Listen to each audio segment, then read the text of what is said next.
On the evening of the 8th of March, Britney Ujlaky, a 16-year-old girl from Elko County, Nevada, went missing. The last person to see her alive was Bryce Dickey, who often hung out with Britney and lovingly referred to her as Little Sis. All he knew was that after a few hours spent driving around together, he'd safely dropped her off as she was meeting a new friend. And whilst he couldn't offer a detailed description of who this man was, he thought he was a cowboy. So who was this mysterious stranger? And did that meeting result in the horrific killing of Britney Ujlaky?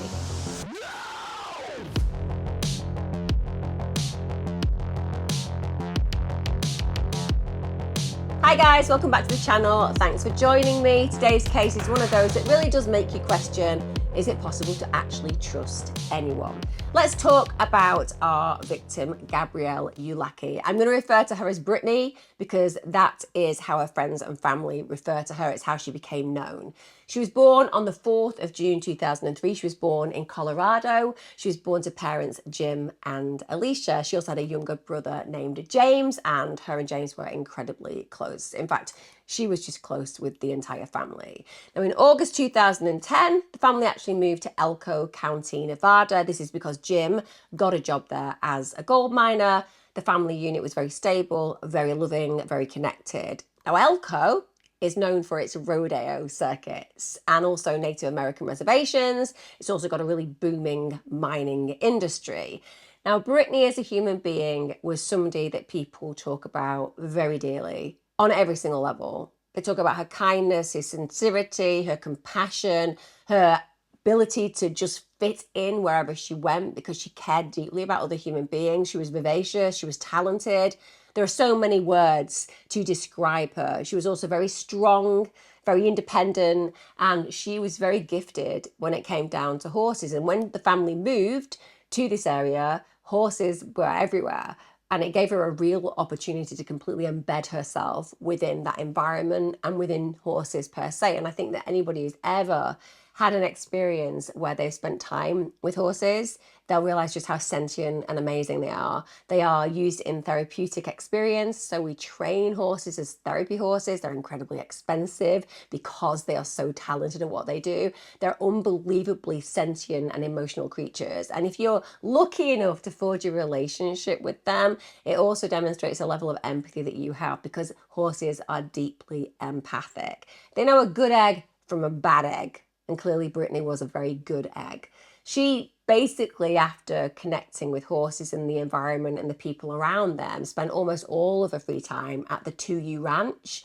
She would help train the horses, she'd groom them, she'd feed them. She was just always willing to help out with ranch work. She also did things like cattle brandings and drives, and she was somebody who was just all in. And I think that says something about her heart. There was just something really open, really positive, and really full of possibilities that would probably describe Britney. Also, she was a typical young person. She was really active on social media. Now, in 2020, she had gone through some difficulties. She'd switched to homeschooling. And the reason for that was she was being bullied at school, which is awful. At the end of the day, you shouldn't ever have to go into a situation where you literally face on a day-to-day basis horrible things being said about you or done to you. And moving to homeschooling protected her from that. Now, her best friend, Sequoia Ashby, she said just this year, everyone was being so mean to her. She was just having a really rough time. So it's evident that not only was the move needed, it was also validated by people who saw exactly what she was going through. Her parents, like a lot of parents, separated, but it turns out that her mum just stayed nearby because she wanted to co-parent her children very successfully, and they did. That's what the couple did. They might have broken up, they might have become separated parents, but nonetheless, they were as involved in the children's lives as they needed to be. And that's testament to, again, just that compassionate unit that they've been prior to the separation. Britney actually chose to stay with her dad because she could look after a horse there. And James, who is Britney's brother, said that her dad and Britney were just the best relationship that could be. In fact, he said they were the best father-child duo ever. So we're talking about a really tight-knit unit. Her mother, Alicia, said that her daughter was just this bright, beautiful light. And when Britney got to 16 years of age, she actually started to think about what she'd like to do post-graduation. And according to what her family has said, she wanted to join the Navy as a nurse or a psychologist. So she had her head screwed on. She's obviously very bright because she's thinking about these vocational careers. And like I said, she's committed to what she does. The very fact that she's so engaged with horses and everything that surrounds them, that she's dedicated to all the things that involves, and that she has these future focused ideas about who she's going to be and what she's going to do, it talks about a young, independent, strong woman who knows where she is heading, and indeed should have been afforded the opportunity to head there. Now, every Sunday, Jim, her dad, had band practice, and Britney just loved attending. And again, that's testament, isn't it, to that kind of family bond. You know, a lot of 16-year-olds, they're not necessarily that interested in going and hanging out with mum and dad. Whilst we all like to believe that we're still cool to our teenage children, often they wonder how we're still even breathing, because as soon as you hit 35, they think you might be dead. But you know, at the end of the day, that's not how it plays out for her. So she loves going and watching her dad play. And Jim always said that when she came, he just couldn't wait for her witty remarks on his performance. So she's obviously got a real sense of humour. She's clearly somebody who is happy to give feedback. And I guess that we can just take from that, yeah, I'm sure the feedback would often be good. But she was probably likely not to hold back when she wanted to say something that might have been a little bit negative. So he best have been on his best game when he was playing in that band. And it's really tough when you think about a parent's situation when they are providing care for a child and that child is with them on the day they then disappear. Ultimately, every parent's worst nightmare is that their child is not going to come home. But to Jim, who basically brings her to band practice, who enjoys the company that he shares with her in that situation, to see her present on the very day that she goes missing with him, enjoying his music, well, that's a cross that must be very challenging to bear. And that's what happens on Sunday, the 8th of March, 2020. So she's with him. And at this point, she's doing what so many young people do. She's sending Snapchats to her friends. And she says to her dad that her friend Bryce Dickey is going to come and pick her up. Bryce Dickey is really well known to the family. He's been in her life for a long time. And Jim actually said that as Britney left, she said to him that she would beat him home. So she's indicating that she's not going to be home late. Bryce Dickey, her friend, he's 18. The two had met years earlier. They'd met at a rodeo and they'd become really close friends. And one of the great things about Dickey was that he would just genuinely always make sure she got home safe and on time. And according to other people, he was just one of those people that really kept an eye out for her. And of course, the most important thing here is that Britney's parents trusted him fully. Now that evening, Jim expects to get home and find Britney there. She said that she's going to beat him home. He gets home at 7:30 p.m, which understandably isn't that late, but Britney isn't there. Immediately, he's concerned because this isn't like her. She's one of those people who says she's going to be at a place and a space and she's there on time. He tries contacting her, but the phone goes straight to voicemail, and that concerns him. This is a young girl who is really involved in social media. She's constantly Snapchatting. She's constantly updating her friends with what she's doing. And for her phone to go straight to voicemail, that suggests it hasn't been charged or that she hasn't been able to use it because it's been incapacitated in some way. So then he contacts Alicia because obviously if she isn't home, maybe she has gone to her mother's or her mum knows where she is. But again, Alicia isn't with Britney and she can't get a hold of her either. And Alicia said that she just had that maternal instinct immediately. She just had this feeling and her heart sank and she automatically feared the worst. She just knew that something was wrong because Britney always had her phone on. And I know that people let their charger now. I know that some people don't really connect with phones and modern technology at all, but for the most part, young people are literally cemented to their technology and they do take good care of making sure that the battery's got enough on so that they can make calls. They're often looking for charging points. And if you happen to be in a car driving around with a friend, it tends to be that you'll be able to charge it in the car. So understandably, this is really concerning for the family. Likewise, her brother James, he hasn't heard from her. And that's really odd because the two are really close.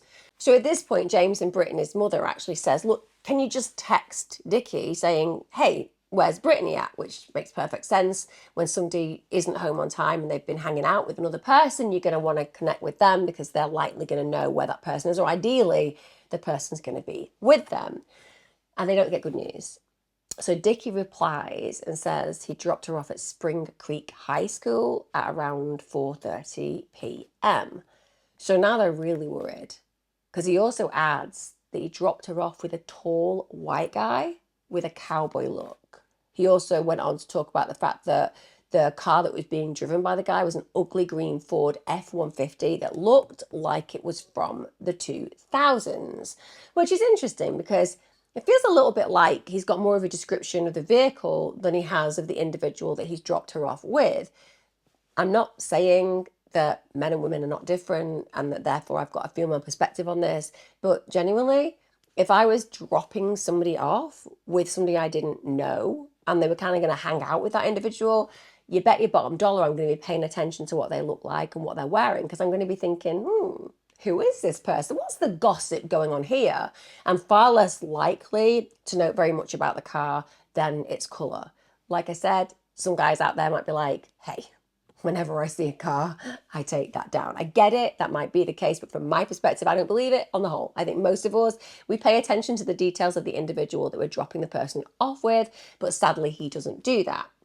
So around 6 a.m. on the Monday, which is the 9th of March, this is when they report her missing. It's 2020. They contact the police. They let them know that they need to file a missing persons report, and a deputy goes over straight away to take a statement from the family.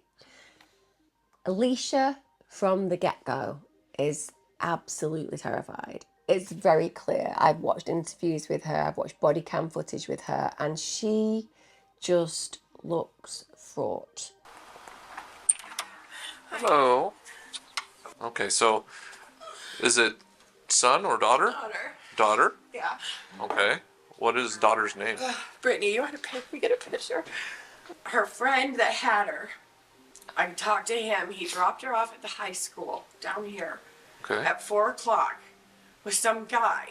And I go, what guy? And he goes, I don't know. She just said my new friend. Tall, white, cowboy-looking guy with a green truck. And now nobody can find her. None of her friends. Her phone's not on. Okay.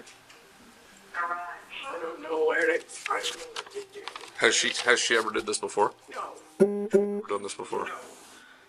And even when she does go out and do dumb things, we get a call with some crazy kind of an excuse. You know what I mean? Trying to get her out of trouble.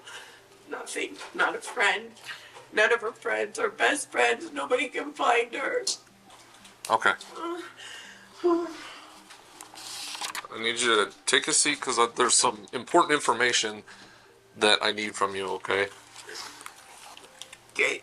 So I know you're upset right now, but this is all important stuff that's going to help me put something in with dispatch so that we can let everybody know that she's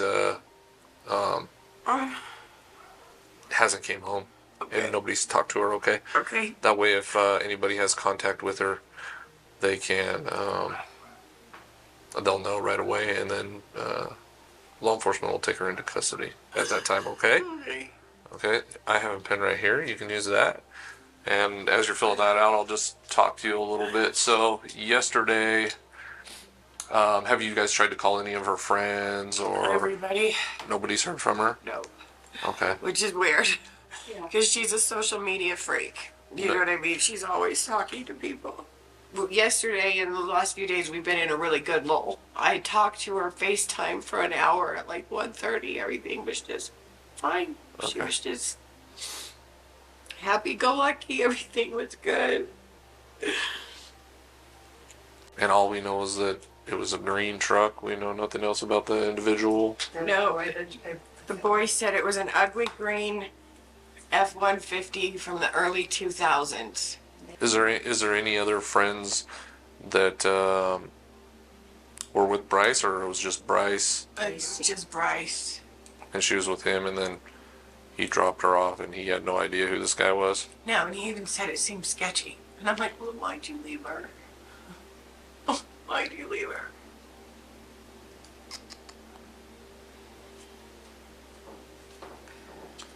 Hey, young man, what's your name? James. James. Do any of you guys have access to her social media accounts?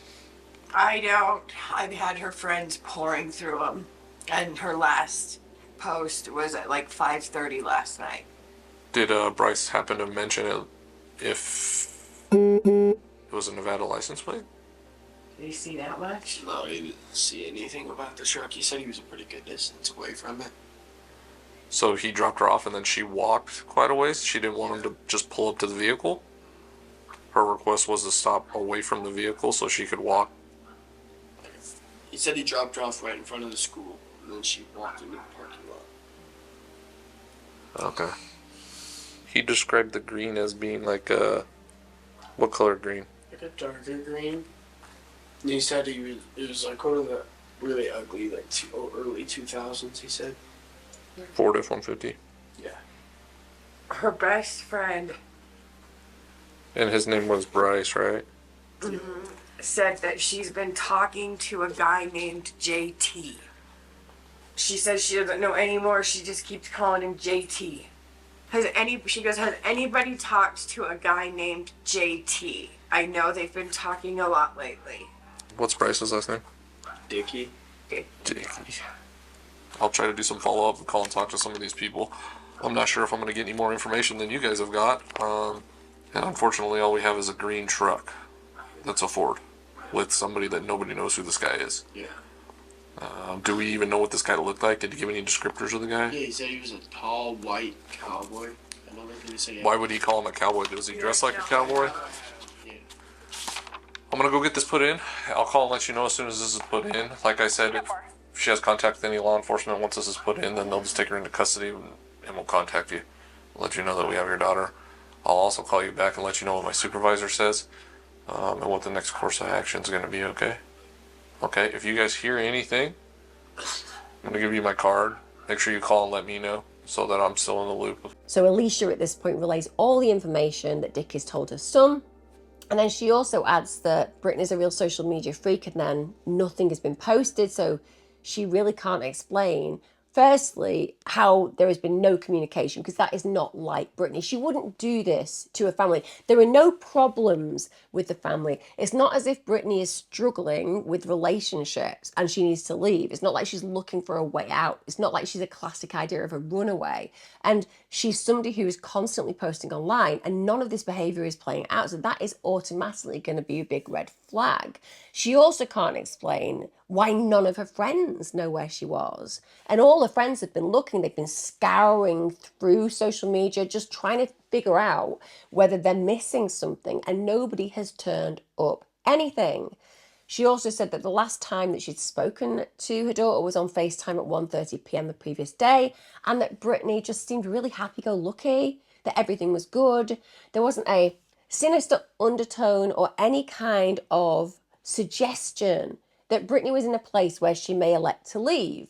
Also, Alicia went on to say that Dickey thought that the tall white cowboy seemed sketchy. So Dickey is suggesting that this guy, who he doesn't know, who seems to be potentially older than Britney, also seems sketchy. And you kind of question, well, why on earth would you drop Britney off with some guy that you're looking at thinking this guy looks sketchy, particularly if you care deeply about this person as Dickey's meant to do. He also apparently told Alicia that Britney had been recently talking to a guy named JT.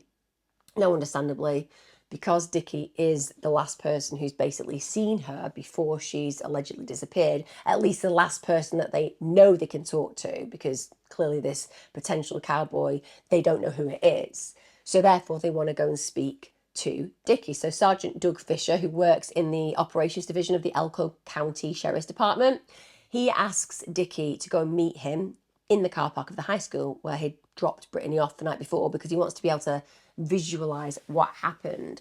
And when you hear the police officer questioning Dickey, you really get a sense of the fact that he doesn't feel happy with him. Hey, Bryce. How's it going? Good, man. I appreciate you being here. Yeah, no problem. So, kind of run me through it so I can understand what's going on. All right, so Sunday around 11, I started texting, got a few texts from Brittany, just asked if I wanted to hang out. I said sure, get ready and stuff. Told me she could meet me at Angel Park because she said her dad was doing band practice. And then went to town, called her when I got into town on 5th, and then picked her up at Angel Park, drove around, went up towards Mountain View, asked what she wanted to do. She had no idea, said, why don't we just go drive around to Spring Creek since we got more room over there. So we went back over the hill, just started chatting, talked about her finishing school, how school was going for me. Kept driving around, and then we were over in the horse palace section, and my dad called me asking if I could come back home. So I told her I needed to go. Asked her if she wanted me to just drop her back off at Angel Park, and she said that she wanted me to drop her off at high school to meet her new friend, and said her dad was going to pick her up later. So then came over here, pulled in right over there, gave her a hug and stuff, and then she got out. I pulled out and then started heading that way, and the F-150 was over there, but I didn't know that was where she was going at that time. And then got about right towards where it opens up, and then looked back, and they were both standing outside the truck. And then I got to the turnout right over there by the middle school, and then the F-150 was in motion. Okay. So you said what was the F-150? Yeah, it was ones that are really ugly looking, have the like sidestep in them. Okay. Like that winter green, dark forest green? Like a dark forest green. Okay. So you picked her up at 1:30. Where did you guys go? I mean, you said you were with her for how long?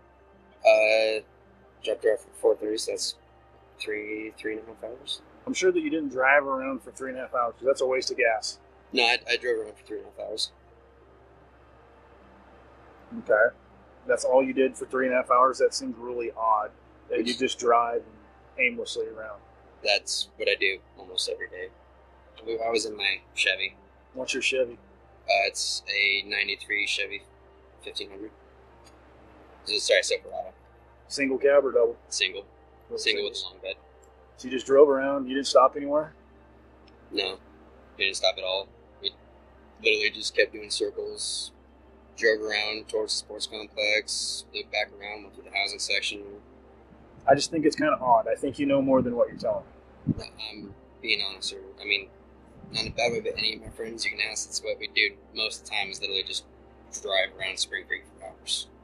Well, I'm thinking you know more about Britney than what you're actually offering. I've been doing this for a long time, and I usually can smell somebody that's leaving out something. So what are you leaving out? I'm not leaving out anything, sir. There's nothing that I'm leaving out. Do you know what streaks are? Let's not check any chance. Okay, so it's just, if you, like, picture-wise, you can, like, text and then actually send pictures. So if you send a picture with someone for, like, 10 straight days and it starts to streak, it's kind of a dumb thing, but I do it. But I had a streak with Britney for, like, 70 days. Out of habit, I still see it. So you haven't had anything from her since Sunday. That's it. Now, where are you? You okay? Answer the phone. What time was that, please? That was 6:14. Little sis is what you're referring to as? Yeah, she's called me big brother since, like, my 8th grade year.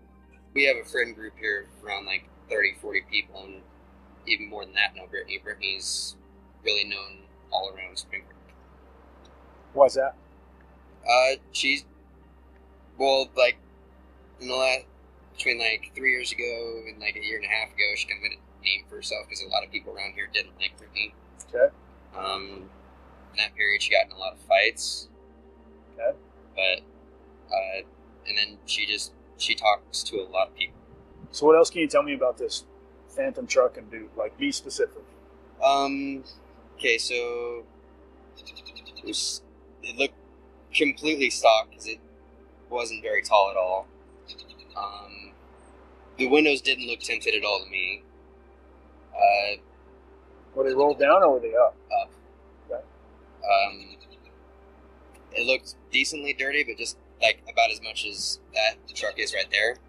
A typical truck that's Yeah, typical Spring Creek truck. at this time of year. Okay. Yeah. And then had a silver toolbox in the bed. It had stickers on the back window, but I didn't see what any of them were. What time was that, you said? I dropped her off right around 4:30. So essentially, Dickey tells Sergeant Fisher that he's picked Brittany up from the Angel Park, which was where Dad's band practice was, and then they just drove around Elko County. They went somewhere called Mountain View, and then they drove towards the high school.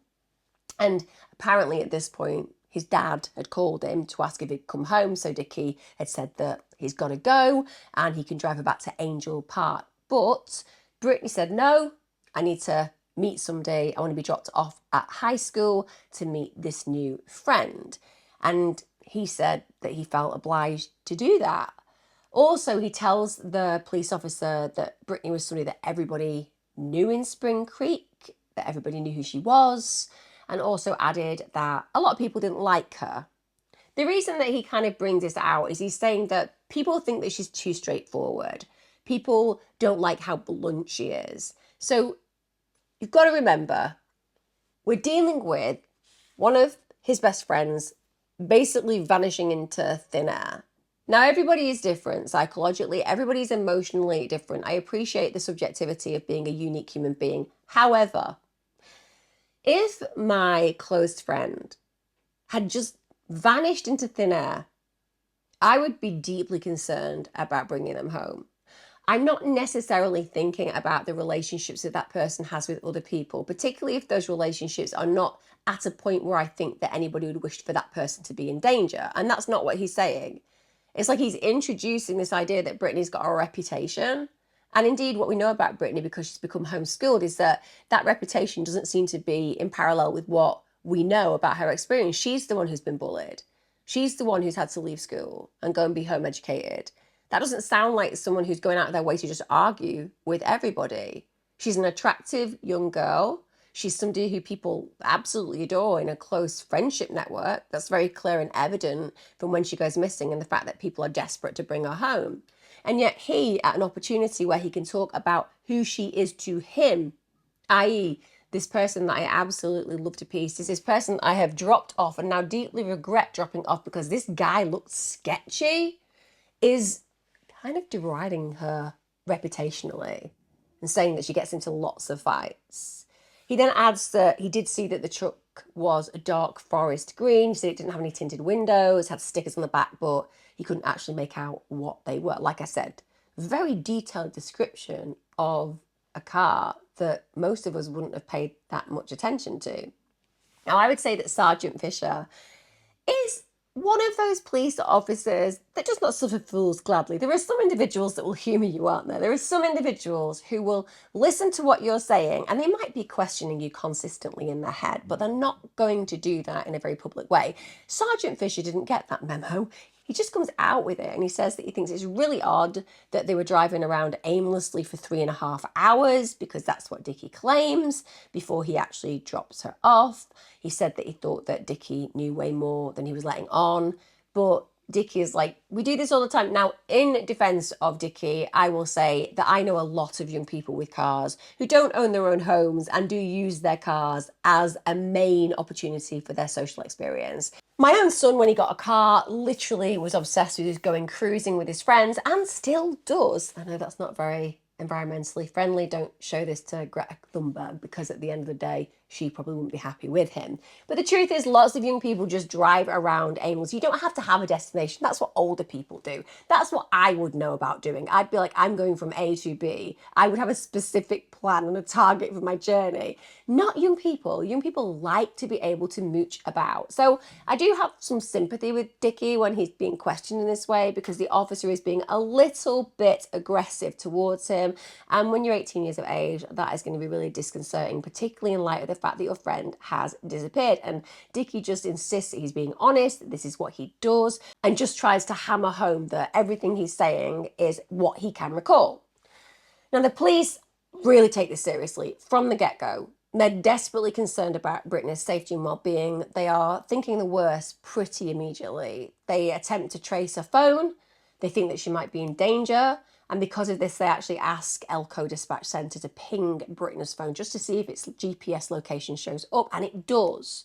So the phone pings on Boyd Kennedy Road, around 5 miles away from Spring Creek High School. So at this point, the deputies start to do a thorough search of the area. As I've mentioned, Britney's friends and family were devastated. They were all absolutely terrified immediately, and they take matters into their own hands. They start their own search for her because on a psychological level, when you feel completely powerless because these kind of things are playing out, you want to have a sense of pulling that power back to some degree. And when you are actively searching, then you feel at least you are in the game of making sure that that person is going to be returned to you. You are on the way to victory. You are not in a scenario where you are losing because you are working avidly and hard to get this person back. So they do this big search. Selena Winkler, actually, one of Britney's friends, at this point, she asks Dickey, whilst they're talking about what on earth could have happened to her, if he could think of any location that the police might not have searched yet. Now, at this point, he tells them to search near Spring Creek Mountains, which is very specific with respect. But again, Dickey knows her well, maybe thinks that this could be somewhere Britney would go. Maybe there's been some conversations between them. But like I said, there's a specific area to mention. And during this conversation, he also says, I'm so sorry this happened. I have a lot of regrets that I can't take back, and that's on me. But I hope you guys don't blame me. If so, you have the right to do. And genuinely, the friends reassure him that he's had absolutely nothing to do with the disappearance. They fully trust him. They don't blame him for a second, and that he is suffering too. And totally understand that reaction. When you are the last person to see somebody and they've gone missing, firstly, you know that you are in the line of fire. You know that people are looking at you, and even if they don't suspect you because they know that you're a particular type of person and they know you well enough to believe that you would never do anything bad, they could still feel that you bear a level of guilt for dropping Britney off with a stranger who looked sketchy. And that, understandably, could lead to them feeling that you deserve a level of guilt. But that's not how they respond. They are totally embracing of him. They remind him constantly that he's done absolutely nothing wrong, and they don't want him to feel that guilt. Alicia, Britney's mother, she printed 500 missing person flyers. She hung them all over Elko County, also made Facebook posts with both a description of her daughter and the unidentified cowboy that Dickey had seen with her. And then they had a tip line that was established, and that tip line received, on average, calls every 2 to 3 minutes. So that is busy, isn't it? Because people are going to be ringing up, leaving tips, and every single one of those tips needs to be looked at, and that can just be absolutely overwhelming. And sometimes those tips and leads come to something, but often they're fruitless. Sometimes they're even left by people who are just having a laugh and are just creating a false scent, which is really disturbing that people like that exist in light of such serious matters, but it happens. So it can be really overwhelming, really time consuming, and really lead to nothing where these tips are concerned very often. But like I said, they're being called in every 2 to 3 minutes. In spite of all of this canvassing and hard work by the friends and family and the police, still Britney isn't home. So we get to the evening of the 10th of March 2020, still no one knows what's happened to her. All of a sudden, Britney's mum Alicia receives a message, firstly from a number she doesn't recognise. And bear in mind, if your daughter is missing and you get a message from a phone number that you don't recognise, you're going to immediately be called to look at that because you're going to think, who is this? Does it have anything to do with my daughter disappearing? And it's sinister. So basically, it's a ransom. It says that they have Britney, and if they didn't get $25,000, they'd murder her. It stated, I'm being nice enough because I don't want to hurt your daughter. I'm a fugitive, human trafficker, drug trafficker. It won't be good if I ask my dogs to rape her. Just do what I have said. Can you imagine that kind of writing in front of you, referring to the most heinous acts that somebody could inflict on your child? And you're feeling that level of helplessness and powerlessness and desperation, and you're thinking, oh my God, they've got my daughter. They also said that they wanted to initially talk to somebody over the phone, but that nobody answered them. And they went on to say that she was getting more and more sick and that nobody should blame me if it gets worse. Harrowing beyond belief. Alicia would have been beside herself. So she tells the police about the ransom demands, but they just say, listen, do not respond until we can trace that phone number. So they don't want her to act in haste because clearly they need to verify who sent it, how it's been sent, and most importantly, if they can trace where it's been sent from. I imagine for Alicia, that must have been one of the worst moments of her life because you feel like, firstly, you have to do exactly what the police are telling you. But we know that in certain situations, when these kind of ransoms are put out, the eventual result is not good. You think about Israel Keys and the murder that he carried out, where he sent a ransom and she was already dead, his victim. You should watch that if you haven't seen my Israel Keys coverage on my channel. But like I know, right here, right now, this is not a good thing because it could be that she really is in danger. It could be that she is very sick and it could be that terrible things are going to happen to her if the money isn't paid. But the police are saying, don't do that. You're between a rock and a hard place and you just have to trust the authorities and believe that they know what they're doing. But it must be intolerable to deal with that situation. And it's going to get worse. So on the 11th of March 2020, Alicia shows that text message. She's obviously informed the police already, but she goes and shows directly those text messages to Detective Sergeant Stake. He takes her into an interview room. This is so the analysts can look at her phone. They're calling specialists to do that. But at this point, during this analysis taking place, Stake receives a call from Sergeant Fisher. He's around 18 miles outside of town in Burner Basin.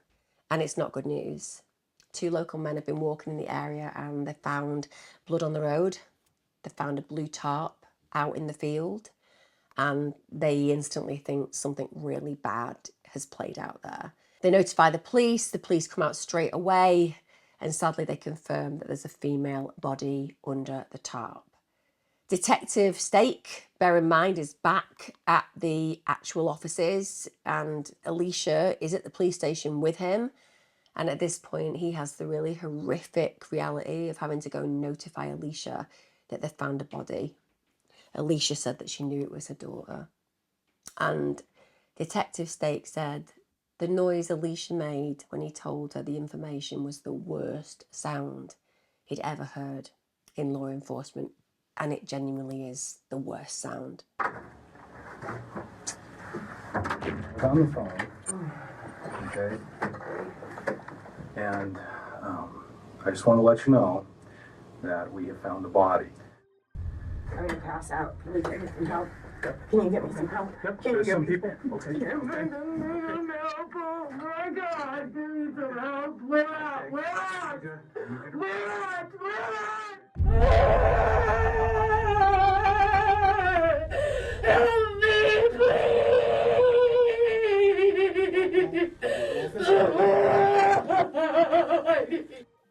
There is something so deeply primal about a parent's love.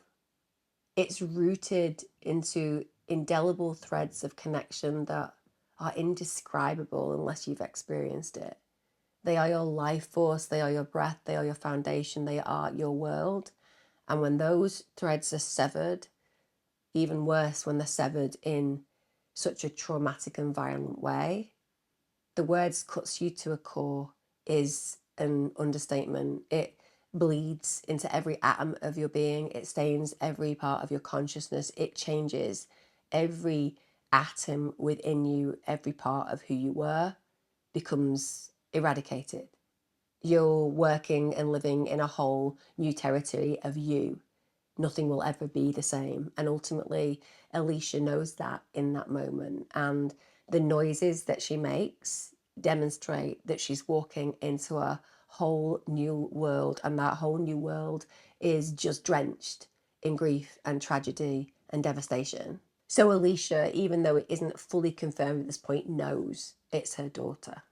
When it came down to the crime scene, it's horrific. So first of all, they can see there are just bloodstains on the road, but also there are drag marks leading towards where the body was found, and it's bloody. So you just know that this person has been bleeding out. Also, there were further bloodstains on the body. They noted that the victim was lying face down. She was wearing black-heeled boots, and it was very clear without any forensic sophistication to see that there'd been a sexual assault. Her pants, her underwear were pulled down to the ankles, and they found a puncture wound on the victim's neck. They also noted a pair of keys and a lanyard that were found close by, and on that lanyard was the name Britney. Noted as well was a condom wrapper found by the road. Also, a pair of white Apple earphones were found in a nearby sagebrush. And as the police dug deeper, looking around the crime scene, they also found a used condom behind the earphone. So all of these are collected for testing. And I can imagine that when the police were picking these items up, they were probably very hopeful that this could mean that the perpetrator would be brought to justice, because quite a lot of items there that suggest that there could be some DNA, particularly the used condom. Understandably, it could just be that a used condom was there because somebody else had disposed of it, but it would seem fair to say that statistically it's highly likely that the perpetrator could have been the person who disposed of it there. They also found a phone that was collected on the opposite side of the road, about half a mile from where Britney's body had been located. The phone was damaged, so they immediately suspected that it had been hit with either an unknown object or it had been thrown out of the window of a vehicle. I guess it could have been disposed of and somebody else could have run over it. Anything could have happened on a road. Now, Jim, Britney's father, had previously told the police that Britney had an iPhone XR, and that did, sadly, match the one at the crime scene. And even though they can't confirm immediately that it's Britney, it's all adding up. A girl's gone missing. A young girl's body's been found. There's a lanyard with the name Britney on it. There's an iPhone XR, etc., etc. They know it's Britney, but they have to confirm it. And that happens when they formally identify her through dental records. At this point, they do the official notification where the family's concerned. You can't even begin to conceive of the horror. Even though Alicia had already been informed to a degree at the police station that the body had been found, and therefore she identified immediately that that would be her daughter, for Jim, this is essentially new news. He's coming to terms with the fact that the child that left him safe and well on that band practice day is never coming home.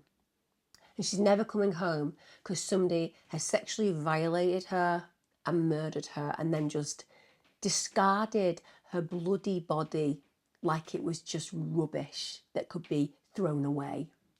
At this point, her friends are absolutely brokenhearted. They've been so engaged in bringing her home. They've been so helpful in supporting the family, trying to figure out ways to get the information out there that Britney had been missing. And now, ultimately, they've realised it's come to nothing. She's dead.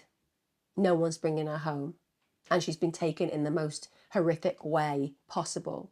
And Dickey himself was absolutely devastated. He actually wrote on Facebook on March the 13th, "Yesterday, we all received the news that made us hit the floor. Around 8 a.m. in the morning, we all started meeting up at my house to grieve and to mourn Britney's life, which was taken far too soon. That day, I had tears of pain and joy." Now, I'm just going to throw it out there. This is just me. Please leave a comment disputing my thoughts and theories on this if you wish to. Everyone's different.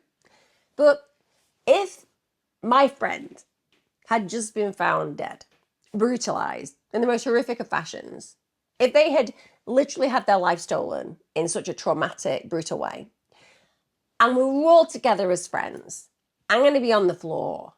I'm literally going to be finding it difficult to piece together a sentence. When my best friend died, and I nursed her through cancer, and I lost her, and I was there with her because she didn't have a family. So therefore, I have been in that line of fire, that eye of the storm, where somebody that I adored was taken. And that is so less traumatic than what we're talking about now. The joy didn't really play out in those initial months to years. I just felt bereft and devastated that I would never hear her laugh again. And I would never get to do kitchen discos with her again. And I'd never get to have that friendship ever again. And so, yes, now I can talk about her with joy because it was a blessing to know her all those years. But at the time of losing her, I just felt desolate and angry. And if she had been murdered, I probably wouldn't have been able to speak. I would have probably been, I don't know, scouring the streets for a potential suspect, thinking about what might happen to that suspect when I caught up with them. Because, yes, I get it, we share stories. We want to connect with people over the love that we have for a person. But in that very first experience of recognizing that you've lost somebody in such a horrific and traumatic and brutal way, the last thing you're going to be thinking about is sharing the joy about them, because you are too broken by what's happened. So for me, it's a little bit off. I'm going to be honest, that particular post. But he also gets involved in another thing. He participates in a separate gun-heavy desert memorial for his sis. This is 2 days after his friend's body was identified. And they've actually got video recordings where there's these armed teenage boys. They're all dressed up in jeans, boots, cowboy hats. And they've basically got this arsenal of pistols and rifles. And one by one, they just shoot the guns into the Nevada desert. And this is basically because they want to apparently honor Britney. And after he's done this, after he's got involved in this kind of ritualistic shooting to honour her, he wrote, "I wish you could have seen the amount of us that came together to honour you, sis. We love you so much. Just know you won't ever be forgotten." Now, the police don't know who's killed her. And that is the only thing that they're concerned about. They want to know who the hell has murdered this beautiful young girl. Bear in mind, they've got the ransom message they need to investigate. They've also got this JT figure, this potential cowboy that she went off with, and they haven't had any big leads to indicate that they're closer to solving this murder. So the police are understandably worried. Maybe Britney was killed because her parents didn't meet the killer's ransom demands. They'd asked for $25,000. They didn't send it. So they're really interested in analysing the information. They're analysing Alicia's phone. And at this point, they find that the text actually came from a spoof computer-generated phone number located in Nevada. And the reason they think Alicia got this was that she basically placed her personal phone number on various flyers and social media posts when she was asking for help finding her daughter. That means that the police immediately said, this is a scam. This is just somebody scamming you. They got this information about you and it's a way of extorting money. Nobody was keeping her hostage. It was just a cruel approach to try to extort the cash. They also said that when they analysed the tone of the messages, they were very similar in composition to gift card scams. It must have been devastating, of course, for Alicia, but also it must have been relieving to think that she hadn't failed to create an opportunity for the $25,000 to be sent and for her daughter to be released. It had nothing to do with anything apart from a separate scam. And doesn't that just say something about these absolute heinous excuses for human beings who do things like this, who prey on individuals who are going through the worst time in their life, and all they can do is see a big opportunity to gain some dollar.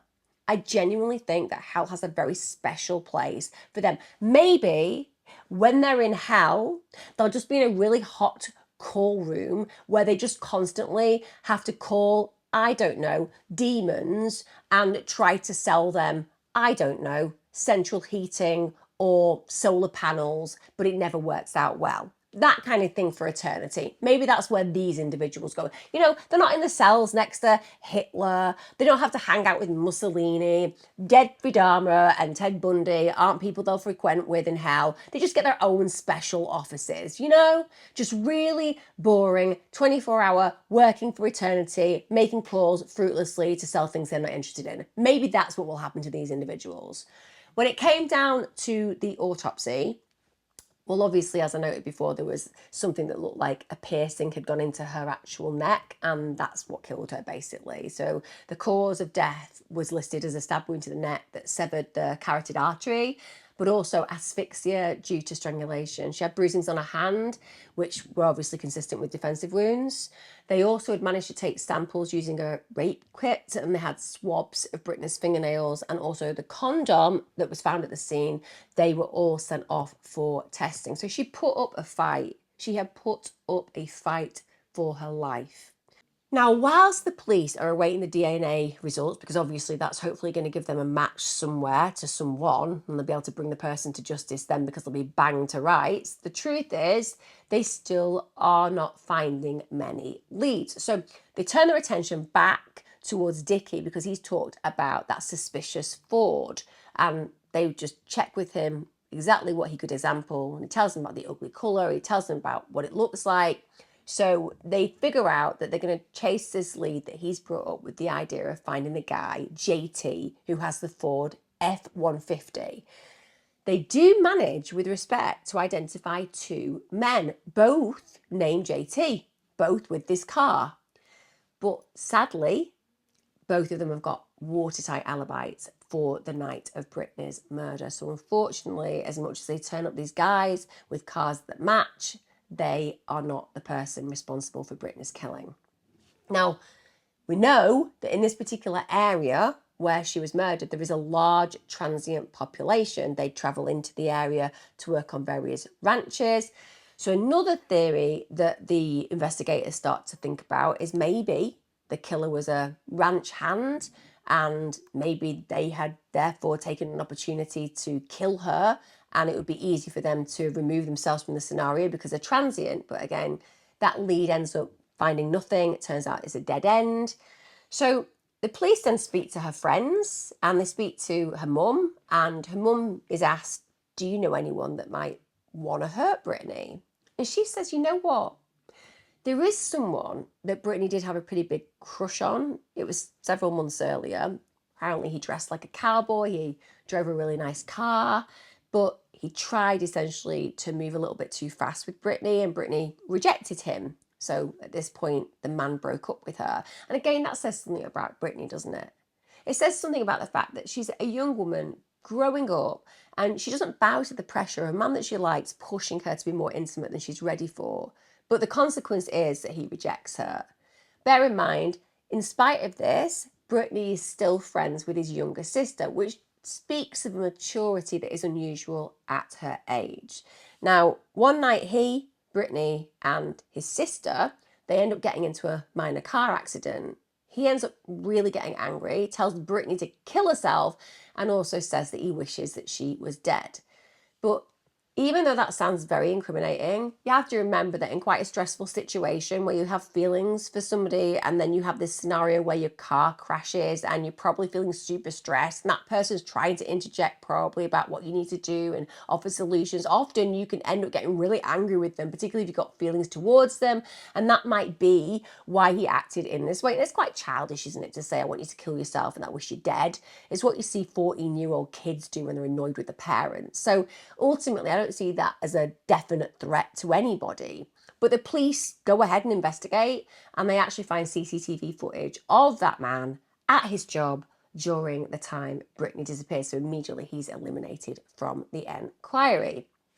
So now they're left with all these leads that have led to nothing, and there's still no further in finding who killed Britney.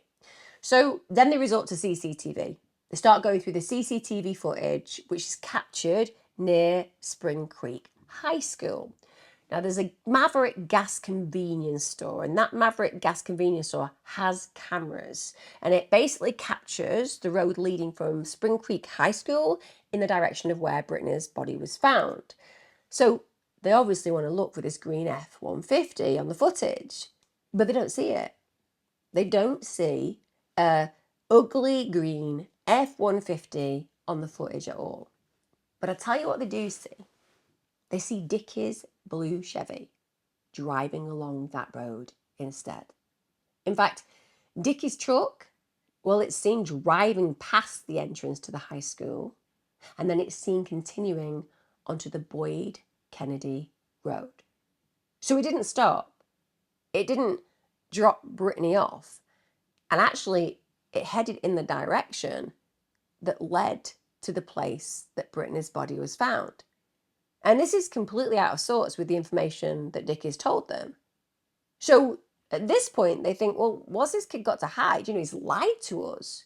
So they decide that they're going to immediately bring him in for an interview. Now, bear in mind, this interview was under the guise of analysing his phone data because they don't want him to be afraid. They don't want him to be prepared. They don't want him to be thinking about what kind of story he can create and have time to think about creating that story before he's questioned. And the truth is, what they really want him in for is to collect his DNA. Now, during this conversation with investigators, he confirms that he was indeed driving his dark blue Chevy truck.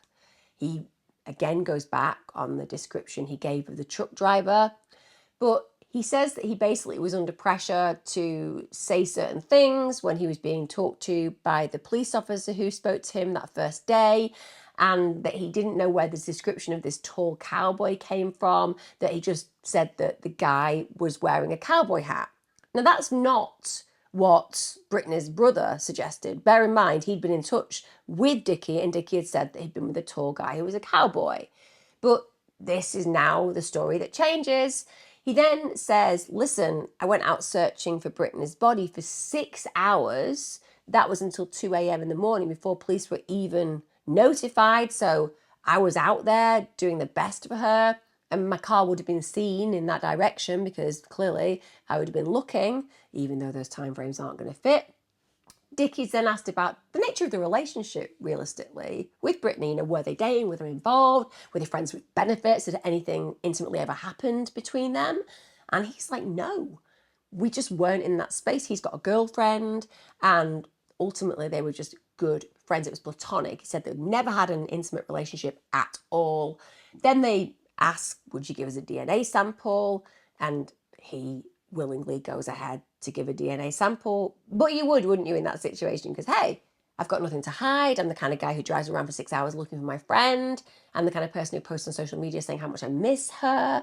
Why on earth would I not want to give a DNA sample? And even if you didn't want to give a DNA sample, when you're in that situation, it's going to be a real struggle not to, because you're going to immediately look like you are guilty.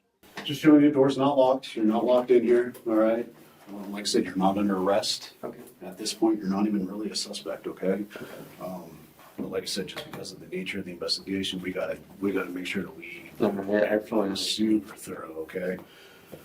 So I got a little bit of the story as to what your involvement was, but I'm not clear on a lot of things, and I'm just trying to do the best job that I can do. So hopefully you can ask you a question would you would like. Perfect, man. Thank you very much. First and foremost, you're how old? I'm 18. Okay.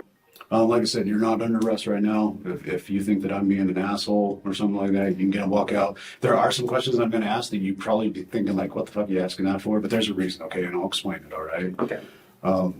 And like I said, if you have any questions or if you need to clarify anything that I'm saying, because I want to make sure that we are completely clear on what's being said and how it's being said. So if you need any clarification whatsoever, please let me know. Okay. All right. Detective Nelson's here as well. He might have some questions as well, but okay. Like I said, right now, as far as we know, you're the only person that saw her alive, or the last person that saw her alive, okay? Okay. So she's texting you. Did she text you first? Or sorry, when I say text, Snapchat, did she snap you first? I was just saying Snapchat, so I could be specific. Okay, yeah, no, I appreciate that. I honestly don't remember who texted first. Okay, that's okay. And what did she say? Do you remember kind of how the conversation went? Was it, and what I'm getting at is, I mean, are you guys in any type of dating relationship at all? No. No, okay. So it wasn't like, hey, let's go hang out and go party? No. Okay, all right, nothing like that. And so you're heading up to Angel Park, and now when you say you picked her up at Angel Park, I assume drive time from Silver to Angel, roughly 5-10 minutes? Probably 5. Maybe 5. Thanks, there wasn't bad traffic. Okay, so meet her, and now when you say you picked her up at Angel Park, was that at Angel Park? Yeah, right in the, when I pulled off by the Family Dollar, I don't know the name of that road. She was standing right in the middle of the parking lot on the phone. At Angel Park? Yeah. Okay, so she's in the parking lot on the phone? Yeah. Okay, so you pick her up, And what were you driving at that time? It was my 93 Chevy Silverado. 93 Chevy Silverado? Yeah. Okay, what color is that? I'm slightly roughly colored, but I'm pretty sure it's like really dark blue, but it looks black. Okay, all right, so darker color. Yeah. All right, okay. Did she say anything about anyone that she was having problems with, or any people that she was interested in, or anything like that? We all knew she was talking to some guy that we think was in New York, but we knew she'd be talking to him for a while. Okay. Besides that, and then, like I told everyone else, a lot of people had problems with Britney, but nothing that we would see with this outcome. Sure. Well, hopefully, yeah. Okay. And now's not the time to hold back words, man. Did she have a bad reputation or something like that? With a lot, because she used to get in a lot of fights, and a lot of people didn't like. Britney was a very straightforward person. Okay. And a lot of people didn't like that because she was very blunt Okay. and honest. Okay. So a lot of people disliked her. They just didn't like how forward she was, and she really didn't hold back, basically. Yeah. Okay. All Is right. it primarily females or male and female? Male and female. We went through, kind of did like the full circle, went through over by the sports complex in Spring Creek. And then I had to go back home to my dad's house, so I asked her if she wanted me to drop her off back at Angel Park or where her dad was having practice. And then she was on her phone for about 30 seconds-ish, and then asked me if she drop her off at the high school to meet her new friend. Did she give any indication, I'm sorry, of who she may have been talking to or anything like that? No, she just described a new friend, but also same thing. Britney was always finding new friends. I mean, she had a new best friend probably about every month or so. Okay. Kind of explain to me, did you drop her off like right next to his ride, or how did that go down? I dropped her off right here because I didn't know. I just pulled up to the high school because I didn't know where I was going.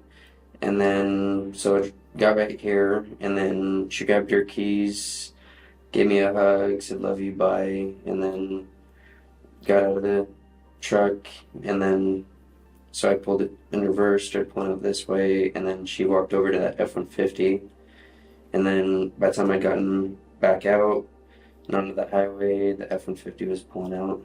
All right, so you basically made a loop then, essentially? Yes. Yeah, okay. And then heading back out towards Maverick.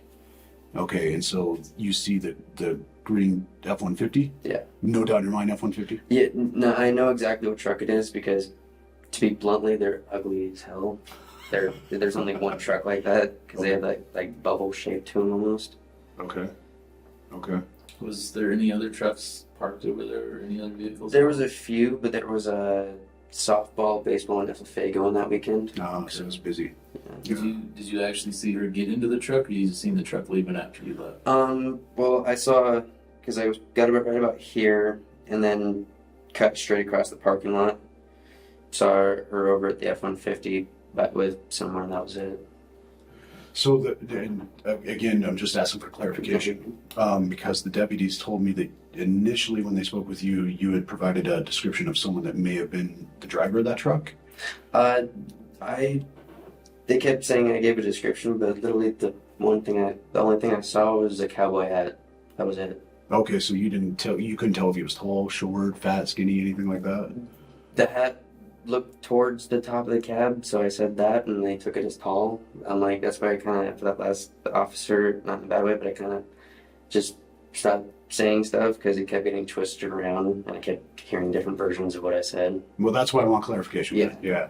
Yeah, that's why I just want to make sure. No, but all I saw was a cowboy hat, and that was the only identifying mark that I could make. Okay, so he wasn't outside of the truck. No, he got, when I was over here, they were both standing outside the truck. But then by the time I got right in front of the high school on the highway, the truck was moving through the parking lot. What was she wearing? She was wearing, like, I don't know how else to describe it besides, like, hippie bell-bottoms. They're like leggings, but bell-bottoms. So they're elastic, but they're Yes. bell bottoms on the bottom? Okay. They were, like, really fluorescent, like, tie-dye color. Oh, they're pretty loud, huh? Yeah. Okay. And then she was wearing a gray sweatshirt, a zip-up. Okay. Did you see the shirt on underneath the? No. No. Does she have anything in her hair, or wearing a hat, or anything? No, she had a lot of makeup over her eyes, but she always wears a decent amount of makeup. Okay. And then she had her phone at that time too, right? Yeah, all she had, at least that I didn't notice anything else besides her keys and her phone. Okay. Did the keys have anything on them? It had a lanyard, but I think it was just the senior 2020 lanyard. The high school lanyard? Yeah, they all kind of look the same, like the gray, purple color. Is your truck a single cab? Yeah, it's a single cab. Single cab. What about the F-150 that she got into? It looked. I didn't notice any windows in the back, so I assumed it was just a single cab, but I couldn't tell if it was a crew cab or not. Because when you pulled into the parking lot, it was facing you, and you weren't paying attention to it, right? Yeah, it was parked straight towards the high school, so I came up right behind it. Okay. But I mean, there's still a good probably 40 feet between where I was driving and where he was parked. Okay. Did you notice on the bed it was a step side? Yeah, that's where one of the details that's also getting mixed up a lot is that's why I recognized what type of truck it was, because it had the step side right in between the bed and the cab. Mm-hmm. No doubt on that then. Yeah. Okay. Okay. And was there anything else on the truck that stuck out? I saw a sticker in the back window, but I couldn't tell you exactly what it was. Okay. Do you remember where on the back window? I remember it was on the bottom, but I don't know if it was straight on the left corner, but it was towards the left side of the truck. Because Okay. I didn't see the right side of it at all. Okay. All right. Anything else you can think of about the truck that might be specific or help narrow it down? I swore that I saw a toolbox, but I can't be 100% on that. Sure. Understand. Okay. Because I had gotten a text from her friend Cheyenne, probably about like half an hour after I dropped her off, that she couldn't get a hold of her, but I didn't really take any concern until my brother started texting me. Yeah, James didn't text me until about 8:16. At night? Yeah. Okay. He texted me right about then, and then asked for my phone number around 8:30, and then that's when I got a call from one of the deputies. Oh, I see. Okay. So that's how they got a hold of you. Yeah. Okay. And then I called my friends, tried to see if anyone knew where she was. I tried calling Brittany. I texted her brother James. I was trying to see if I could get a hold of anyone that knew anything. My friend came and grabbed me, and then we were trying to organize like search parties and stuff, because like Brittany going and doing stuff isn't oddball, but Brittany is the person that like will always text her dad. Oh, okay. So when she didn't, we got really worried. Gotcha. So we went out looking till probably about 2 o'clock, and then we went home. Gotcha. Okay. Man, you put in some effort. Yeah, no, we were out there for probably about 6 hours. Yeah. Okay. She didn't leave nothing inside your truck or nothing like that. Nothing that I found. Have you guys ever been into an intimate relationship? No. No. Nothing besides hugging and just no kissing or No. friends with benefits or nothing like that. So one of the things that we like to do just to be thorough, man, to make sure that, like I said, we cross all the T's, dot all the I's. Is there any reason whatsoever? Because obviously in these situations they go full bore, right? Is there any reason whatsoever that they would find your DNA on her or in her? No, nothing. Besides maybe like this bag of hair or something on her jacket, there would be nothing else. So no sexual relationship whatsoever? No. Okay, okay. Is there anything on your phone that you would be concerned with us finding? No. No, okay. Do you have any problem if we take a look at your phone just to make sure that we're good to go? Yeah. Okay, cool. Was there anybody in specific in the school itself that she continually told no, that may have been frustrated with that? From what I've been told, she hangs out with a lot of people, but from what I've been told by a lot of people is that she still has yet to have sexual intercourse with anyone. Oh, really? Yeah. Wow, okay. Well, that's Is what I've been told. Yeah. Okay. So she's not a girl that's considered easy in high school and she told somebody no and they got frustrated because they were told no. Okay. She's easy to be friends with, but not to date. No, she's. Okay. Now, would you be willing to submit Thank you. a buckle swab just for your DNA? What's a buckle swab? So it's essentially just 2 Q-tips. You can do it yourself. They're a key tip about as long as this pen, you rub it on the inside of your cheek, and then you take the other one and rub the inside of the other cheek.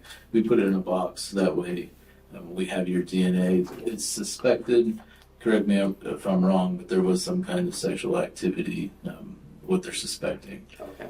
Not saying that you were that person and you have no reason No, I to have your understand. DNA in there, but you're the last person that we know of that was with her when she was alive. Yeah.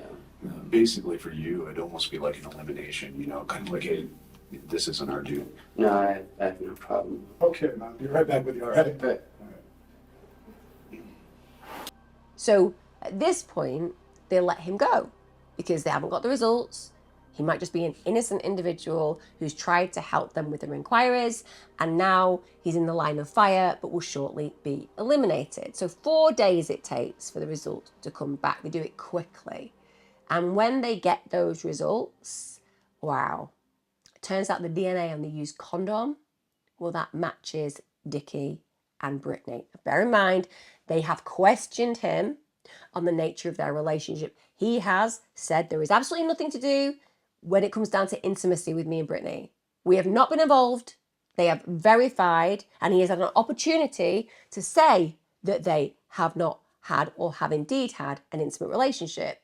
And the thing is, we're not talking about being in a situation where they couldn't happily have had some intimacy for him to admit it, because there's nothing untoward about young people having those kind of connections. If he has had an intimate relationship with her, a one-off or a relationship in the long term, he can admit it. It's no big deal. These are investigators who are just trying to put the pieces together. And it's in his interest, isn't it, if he has had an intimate relationship with Britney, to admit that, just in case there is some DNA link between her and him. He basically is just going on that the only DNA that would be there was from a hug, so there's not going to be anything very incriminating intimately. But there is. His DNA is on the inside of that condom and her DNA is on the outside. They also took swabs from underneath Britney's fingernails and also on her neck, and they also matched Dickey. So we're talking about him being bang to rights without a shadow of a doubt. But he's not going to admit this, is he? Because he's sticking to this story that he's this honest guy just caught up in this horrible situation and that he's lost one of his closest friends, and he can't believe that anybody would believe that he was responsible for her murder. He's called back in the 19th of March 2020, and he opens that interview by basically calling Britney his little sis, said that she used to call him Big Brother. That's true. And we're now dealing with him being the main suspect and yet defending himself with the closeness of their relationship, which arguably makes him a monster if he's guilty, because we're talking about this man exploiting this younger woman who believes that she can trust him so implicitly that she refers to him as Big Brother. He also is asked, what would you say to Britney if you could speak to her now? And he said he'd say that he was sorry, that he was the last one that saw her before she died, and that he has regrets. Now, he doesn't say he killed her, but again, it's really unusual to say that kind of stuff. If somebody said to me, what would you say to Britney if you saw her again? I'd be like, Britney, don't go to A, B, or C on this day because something terrible will happen to you. Or, you know, if you can only have one more moment with this person, what would you say? I'd say, I love you. I'm going to find whoever hurt you and I'm going to do a Liam Neeson on them. I will find you and I will kill you. That's the kind of thing I'd be saying. Not, I'm sorry, because you've got nothing to be sorry for. The only person who needs to be sorry is the person who's killed her. Now, during this interview, he's basically told by the police, you know, they want to help him. He's given every opportunity to come clean. He's constantly asked, did you have anything intimate with her? And he says he doesn't have sex with her. He's never had sex with her. You know, they've never had that kind of relationship. But then they bring in the smoking gun. The detective says, well, now we've absolutely verified many times that you haven't had sex with her. Can you explain when we found a condom with your and Britney's DNA on it? And he at this point is like, no, it can't be. I've never had sex with Britney. I'm being honest. And he even says, are you trying to get a confession out of me for killing Britney? And at that point, I wish the police detective had said, yes, that's exactly what I'm trying to do. It's my job. You know, you're the suspect. I'm the investigator. You say, yes, I did it, and I charge you with the crime. That's my ideal situation playing out right now. So yes, I am suggesting that you did it. Are you going to confess? But he's kind of saying, you're trying to get a confession out of me. So he's trying to deflect and say, look, I've got nothing to hide. I've done nothing wrong. What do you want me to say? Because I'm not going to confess. He also goes back to the fact that he felt really intimidated by the initial officer that he spoke to, and that he felt that he was already being suspected in that situation. He just said things that he regretted ultimately because he felt he had to, and that it wasn't necessarily that he was lying, it was that he just didn't know what he was meant to say, and so ran his mouth off. But that makes no sense. I mean, most of us want to be helpful, but most of us aren't just like, oh, I'll just make stuff up for this officer. What this officer wants is we just make stuff up. It'll be really helpful in the investigation. We just make stuff up. I'll just say stuff and hope that the officer's like, okay, I believe you, even though you're making stuff up on the spot. But that's his argument. I just had you sit down in here real quick. Can I get you anything? Oh, no, I'm okay. All right. I'll be right back. I'll go over this with you. Okay. Just so you know, everything in this room is recorded and everything like that. So. Okay. Hey, brother. Well, tell me about Britney. What's she like? You're gonna have to ask a question because that's a lot. Britney is not in like a bad way or anything, but I mean, Right. What was Britney to you? honestly, Britney was my little sis. Like I've known her since 7th or 8th grade. One of the closest people to me. I didn't even start calling her.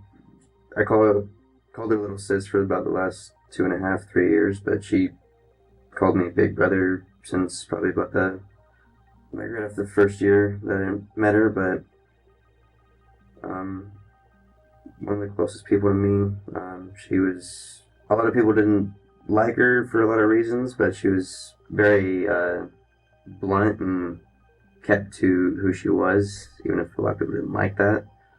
So that was why a lot of people in Spring Creek didn't like her, just because she was extremely honest.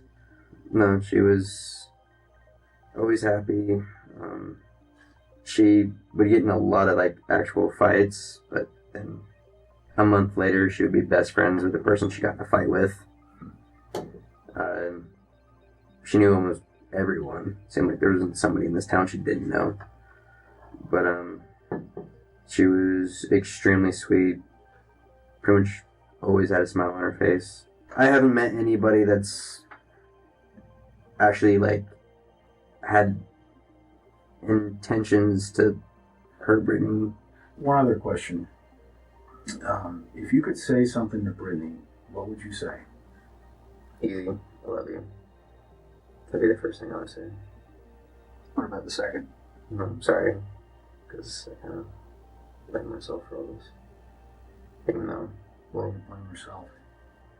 I mean, I know that I didn't know what was going to happen, but I'm the last one that freaking saw her before she's dead. And I mean, her mom even made me promise that I wouldn't blame myself, but kind of still have a lot of regrets and a lot of stuff I wish I would have done differently that day. Because I wish I would have just taken her back to town to see her dad. But told her when we were at the balloon release was the first time I saw her after it all happened, but I saw her and then we hugged and I said I was sorry and kind of both broke down, and then she made me promise that I wouldn't blame myself, stuff like that, and then the whole family kind of hugged me and just told me that I meant a lot to Britney and stuff like that. So Now, just out of curiosity, and we promise we won't tell your girlfriend, had you ever been intimate with? I got that question the last 2 times. Britney and I have never been intimate in any way. I mean, like, a lot of people get the wrong intentions because, I mean, I do it with all my friends, but, like, calling my female friends love and stuff like that, but that's just kind of the way I was raised in a sense, the grammar wise. But Brittany and I have never had a relationship or have been intimate in any way. That's why my girlfriend was comfortable with her, is because she never flirted with me or anything like that. Did you ever want to be? No, not Never. No, I never had that want or urge or anything. I literally saw Brittany as my little sister. And is there any way that your DNA could be associated with this case in any way? No. No. Okay. Well, I'm kind of confused about a couple things. So round one, you pick her up at Angel Park, and then you come into Boyd Kennedy Road entrance to the school at about what time again? Around 4:30. About 4:30. Okay. So we got some surveillance footage from Angel Park. This is the camera, and I know, forgive me for the blurry photo a little bit because we cleaned it out. But down here is the time, and that was 15:20. Yep. I don't know what time it is. 3:20. Oh, okay. 2 hours. Military time. Okay. 2 hours after you said. Yeah, so it's a little bit later than what you said, so I'm just kind of confused, and I want to clear that up with you a little bit. Because that's her walking across the street. And is that your truck? Yeah, that looks like my truck. And there's another picture. Yeah, no. That's my truck. That's your truck? Yeah. Okay. So that shows about 15:20. I might be off my timestamps. The only timestamp that I personally have is on my phone of what time I called her when I got on her. So That's 2 hours. It's literally the entire time I was with her, I was not on my phone. Do you see where? I can This is see where there gonna could be make us concern. look. I understand that, sir. And the other thing I'm just kind of confused about, okay? And like I said, I just want to clear this up with you. That's Okay. all. This is some footage from Maverick across the street. So this is some surveillance footage from the front of the store showing Boyd Kennedy Road. Okay. Okay. So if you look right here, you can see. Let me come over here. So right over here. Right there. Yeah, right there. Oh, that's your truck right there. About. Is it smushed together since it's so far away? Yeah. I think so, because Okay. I have a long day that's all I know. Yeah. So this is the Boyd Kennedy Road right here. That's your truck. Yeah. That's your truck going down Boyd Kennedy Road. Entrance to the middle school and stuff is right here. There goes another parking lot. And then there's the wrestling gym, which is right there. And then it cuts right and goes right to the middle school. So that's what I went through. That's not what you said. No, I said I went through the Boyd entrance. I didn't. Across from the Maverick. Yeah. What if I told you we had surveillance footage that appears your truck kept going out Boyd Kennedy Road? I didn't go down Boyd Kennedy Road. I just want to kind of clear everything up and get your explanation for this, okay? Because you seem like a decent guy.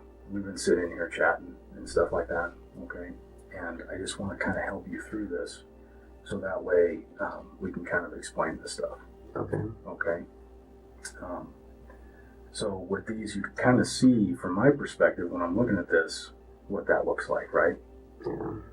No, I can see 100%. Okay. Kind of in the middle. I got startled after the third cop I talked to, the one that called me down to the high school, because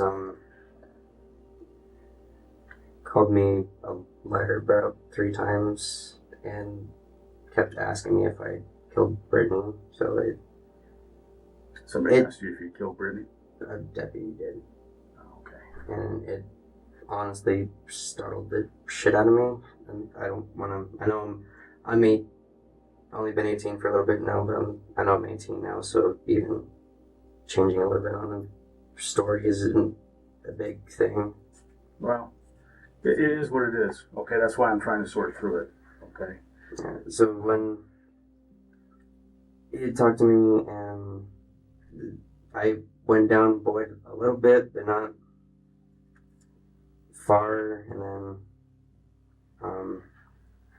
I took that first left off of the Boyd Kennedy, which goes straight back to the right to the bottom of the trailer section, and then went back to the high school, but being at Boyd Kennedy at the same time, which I'm missing, it worried me because I didn't want him. So, I lied because I was scared of people thinking it was going to be me, which a lot of people well, still do. that's understandable. You're the last person to see her alive. Yeah, which So, honestly scares me, but I see that there's issues with me not telling 100%. You need to be 100% honest. And you need to let everything out. so when you said you took that first left off of Boyd Kennedy, was Brittany in the car with you at that time? Yeah, she was. Okay. I kind of have like a set little thing of loops that I do when I get bored driving around Spring Creek.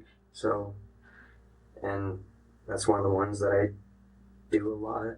And but being so close to being on Boyd Kennedy, and as soon as people were saying that's where she went missing, I kind of got scared. I have one other concern. Okay. Okay. We located some items, or an item. Okay. Do you have any idea what that item might be? No. Okay. What if I told you that it had both yours and Brittany's DNA on it? What would that be? Do you have any idea? No. Now's the time to be truthful. I'm being 100% sir. I don't know what you're referring to. Now, you told me before that you and Brittany had never been intimate in a sexual way. No. Okay. What if I said I had evidence that shows that that might not be accurate either? I'm not lying. I've never kissed. I've never had sex with Brittany. Besides hugging and I've never had sex or any intimate relationship with Brittany. Okay. Have you ever watched TV and seen DNA comparisons? No. I mean, I've watched crime shows, but haven't really paid attention to Okay. it. So, you gave a DNA sample, right? Yes. Okay. We found a condom. All right. And we found Brittany. And we have Brittany's DNA, we have your DNA, and we have a condom. That can't be. It is. Listen. I've never had sex with Brittany. I swear, I've never had sex with Brittany. Okay. So then explain to me how. I don't know. I'm freaking out right now because I've never had sex with Brittany. Okay. I've never so had explain sex. to me how a condom has your DNA on the inside and her DNA on the outside. Because that doesn't make sense. No, it doesn't make sense, and I don't. And you can understand my concerns that, I've been truthful with you, okay? And I know Sure. I know this is really stressful, okay? I can't imagine where you're at, all right? But we'll get through this together, okay? And I need you to help me help you, all right? So now it's like Dickey is starting to have the penny drop. Genuinely, he's recognizing, hang on a minute, this is looking really bad. I've changed my story several times. So what I need to do is to come across as authentic and honest and make it clear that I've been telling the truth all along. No, that didn't happen. He was like, okay, well, changing my story has obviously caused quite a lot of suspicion, and changing my story again has probably reinforced that suspicion. So probably the best action that I can take right now is to change my story again. So that's what he does. I mean, this is not the actions of an innocent person. It's like if you were being interviewed by somebody and they're like, Emma, what did you do on Monday? Well, I got up, I played with my daughter, got her ready. I then sat down and did some filming. And then I made a delicious lemon cake, and it was delicious. It was lemon drizzle, in fact. Then I got round to making a meal for the entire family, did a bit more filming, and then I hung out with my husband and we watched some really bad documentary. That's what I did. No, you didn't. That wasn't even your lemon cake. No, it was definitely my lemon cake. I can give you the recipe. No, it wasn't. We're not even sure that's your child. Again, I feel like you're putting words in my mouth and it didn't happen. And that is definitely my child. We're saying that you don't have a child. That lemon cake wasn't your lemon cake. In fact, there was no lemon cake. And the story about making food for your family, absolute fabrication. Honestly, have you got a polygraph? Because I'm going to take one. And let me tell you, my lemon cake recipe is legendary. So I will have a polygraph off with you. Innocent people don't change the story because they don't need to change the story. They've not created or concocted one. But he is changing it constantly. So now he's like, okay, I told you That bit where, like, Brittany and me weren't all intimate at all ever. Yeah. Yeah. So what I admitted from this is that actually she was flirting with me. She's like flirting with me. Like, I'm so irresistible. Like, you look at me and I'm so irresistible. It happens all the time. I have to bat women off, usually with bats. And the consequence of this was I was like, no, Brittany, no, you're not for me. You're not for me. But then she was like, well, I'll give you a blowjob. And I was like, okay. If you force me into this situation, but you can only do that if you're letting me wear a condom, because obviously, we've got to be safe. That's what he says. I kid you not. When suspects start running their mouths in this way, and firstly trying to reputationally damage somebody like Brittany, because that's what he's doing. He's like, she's the one pushing it. I'm the one giving in to her advances. And we know from Brittany's prior situation with that guy where it was moving too fast, that's not her nature. And actually, it doesn't seem that she was even intimately involved with any guy on a physical level. So this is not somebody who's pushing those boundaries. And he's now introducing that she's some kind of girl who's pushing for intimacy with him. And that, again, is so unfair and so not representative of who she is as a young person. So he's just putting it out there that she's the one who's pushed him into the situation. He's relented in the end and agreed to this intimacy. They've had a situation where she's performed oral sex on him, and then she's thrown that condom out of the truck window. He even goes so far as to indicate on a map where that actually happened. And bear in mind, guys, it wasn't even the location where Brittany's body or the condom and condom wrapper were found either. So it makes no sense whatsoever. He then goes on to say basically that they'd had this consensual sex. She disappeared on that day. That made him feel like people might be looking at him. But he goes on to maintain he had nothing to do with the murder. But you won't be surprised to understand that the police believe that was absolutely BS. And the biggest concern I have is you could see that we have some footage that kind of contradicts what you said. Yes, sir. We've got a condom that was recovered near Brittany's body, and it has DNA on it with both you and Brittany. Okay, and you told me that you guys had never been intimate. All right? There's only one way that DNA could have gotten on that condom that way. I'm aware of that. And you have a pattern now of lying. You were deceptive to Detective Fisher because you got scared. You just admitted that. I admitted I was And scared, yes. your timeline doesn't match up. The other people we've talked to, their stories don't match with yours. What do you mean they don't match with mine? Am I allowed to ask that or no? No, absolutely. No, you can ask. Yeah, there's just some issues with the time, okay, and things like that. But the thing I'm concerned about right now is if you were in my perspective and you looked at all this, what would you think? That I did it to Brittany. Okay. If you were me, okay, how would you explain the condom? I don't know. If you were me looking at that as a detective, what would you make of it? Okay? Exactly what you guys are thinking right now. Okay, because here's the thing. If I don't know what happened, I can't help you out any more past this point. I can't help you figure out the truth. Tell me the truth. Okay? We need to get through this together. And I need to hear from you what happened. Okay. Okay?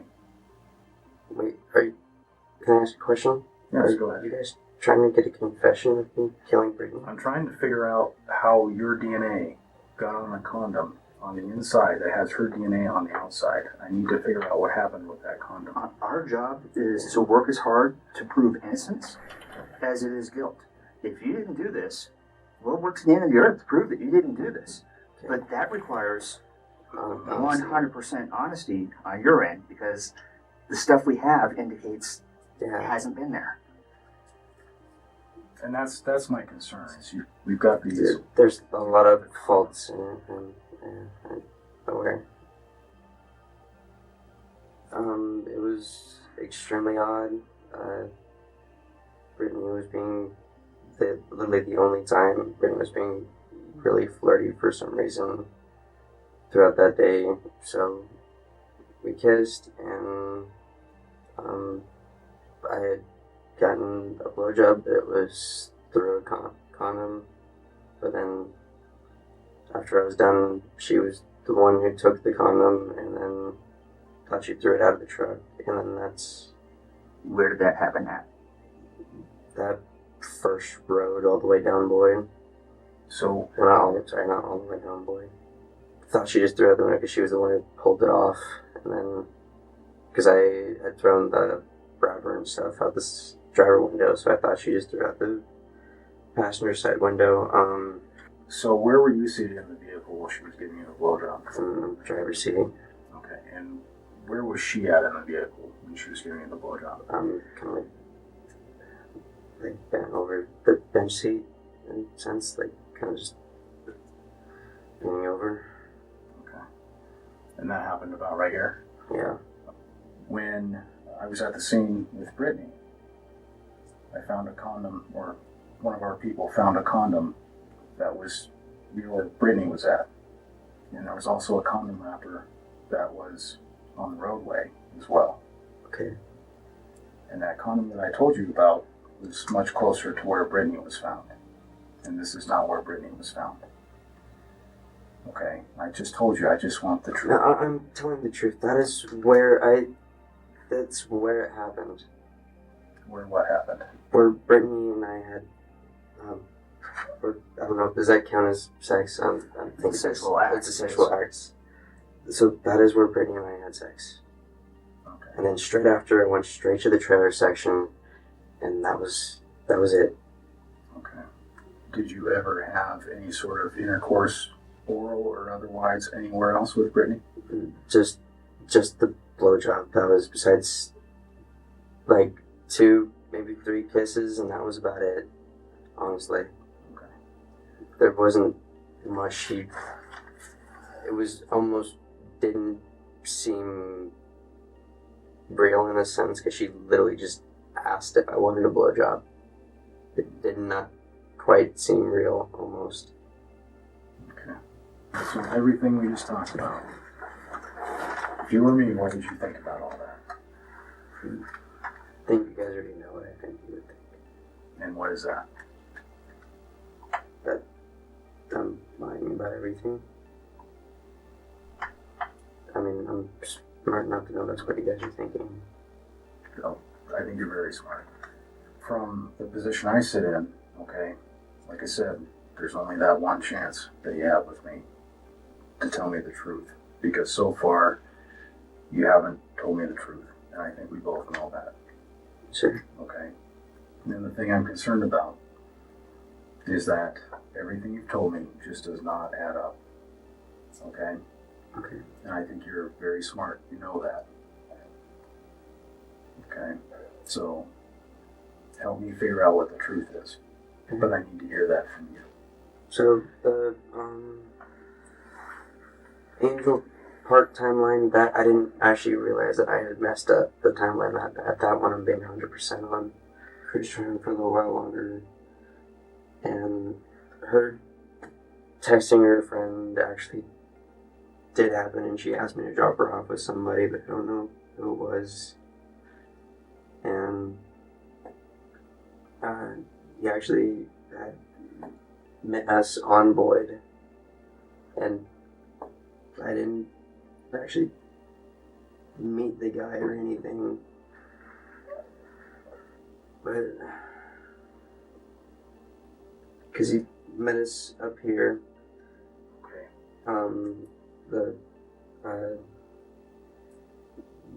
I don't know where, somewhere over here is where Brittany and I actually had sex.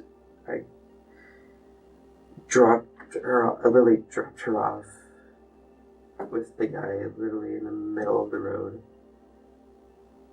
and drove off, and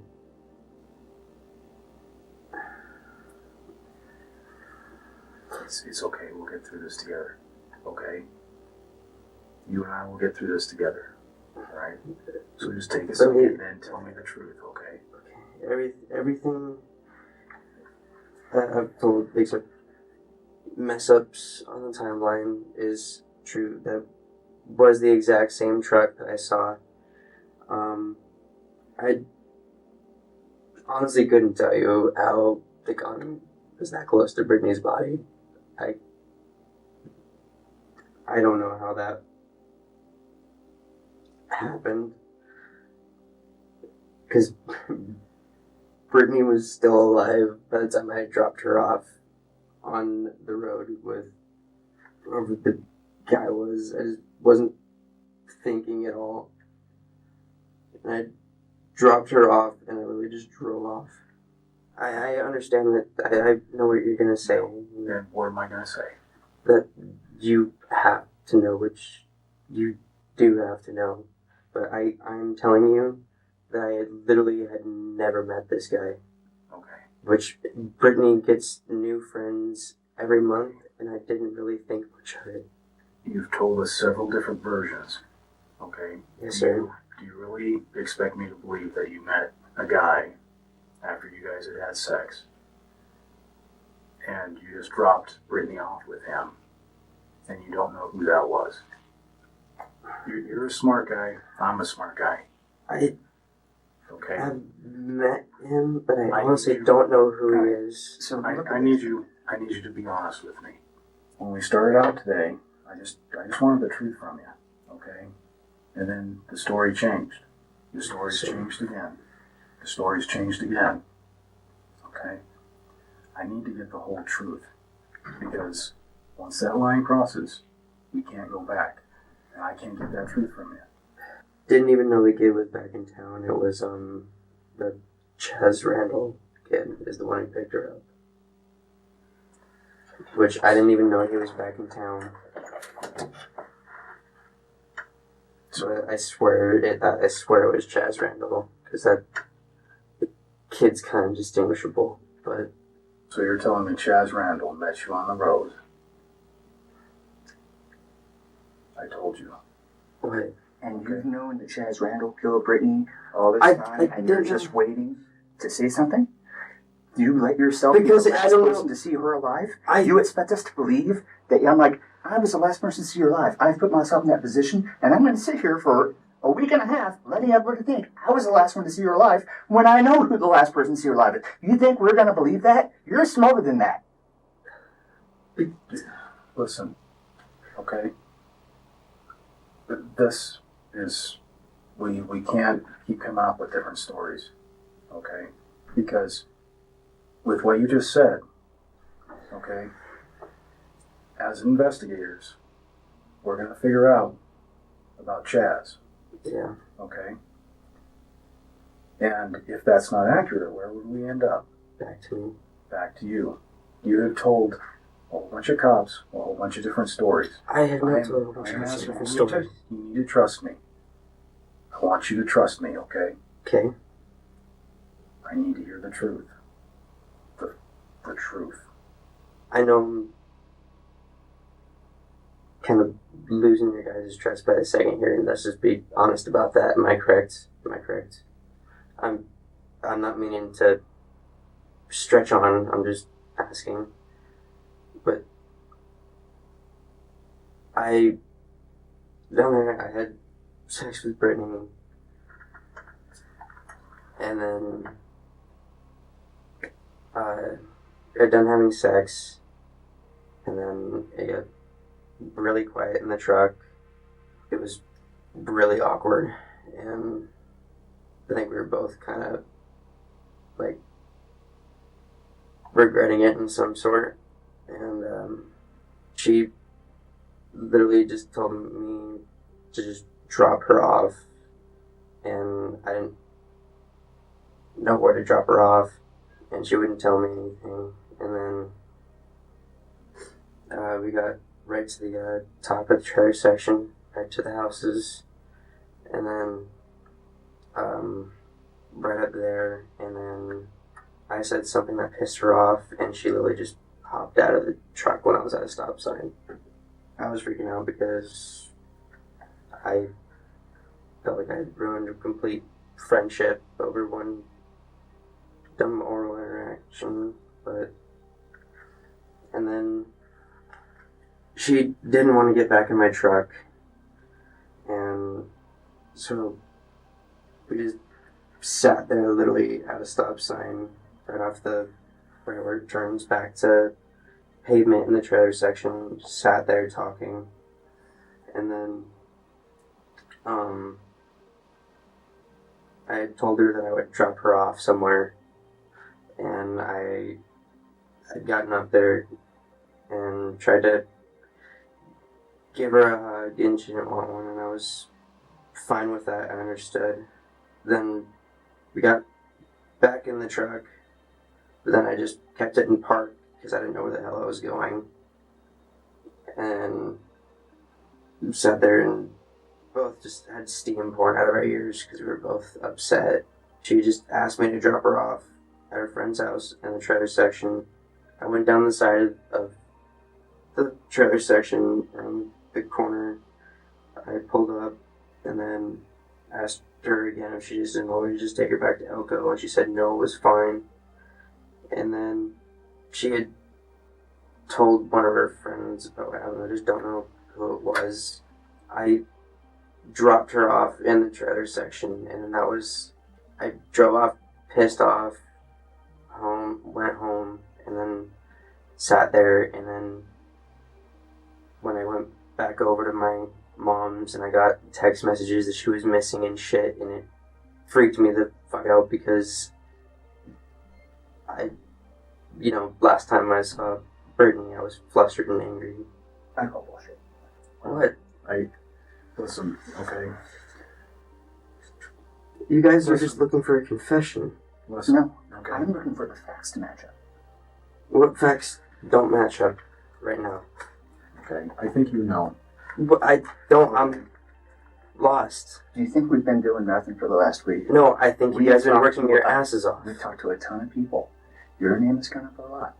And the conversations they've had with you, that your stories to us don't match.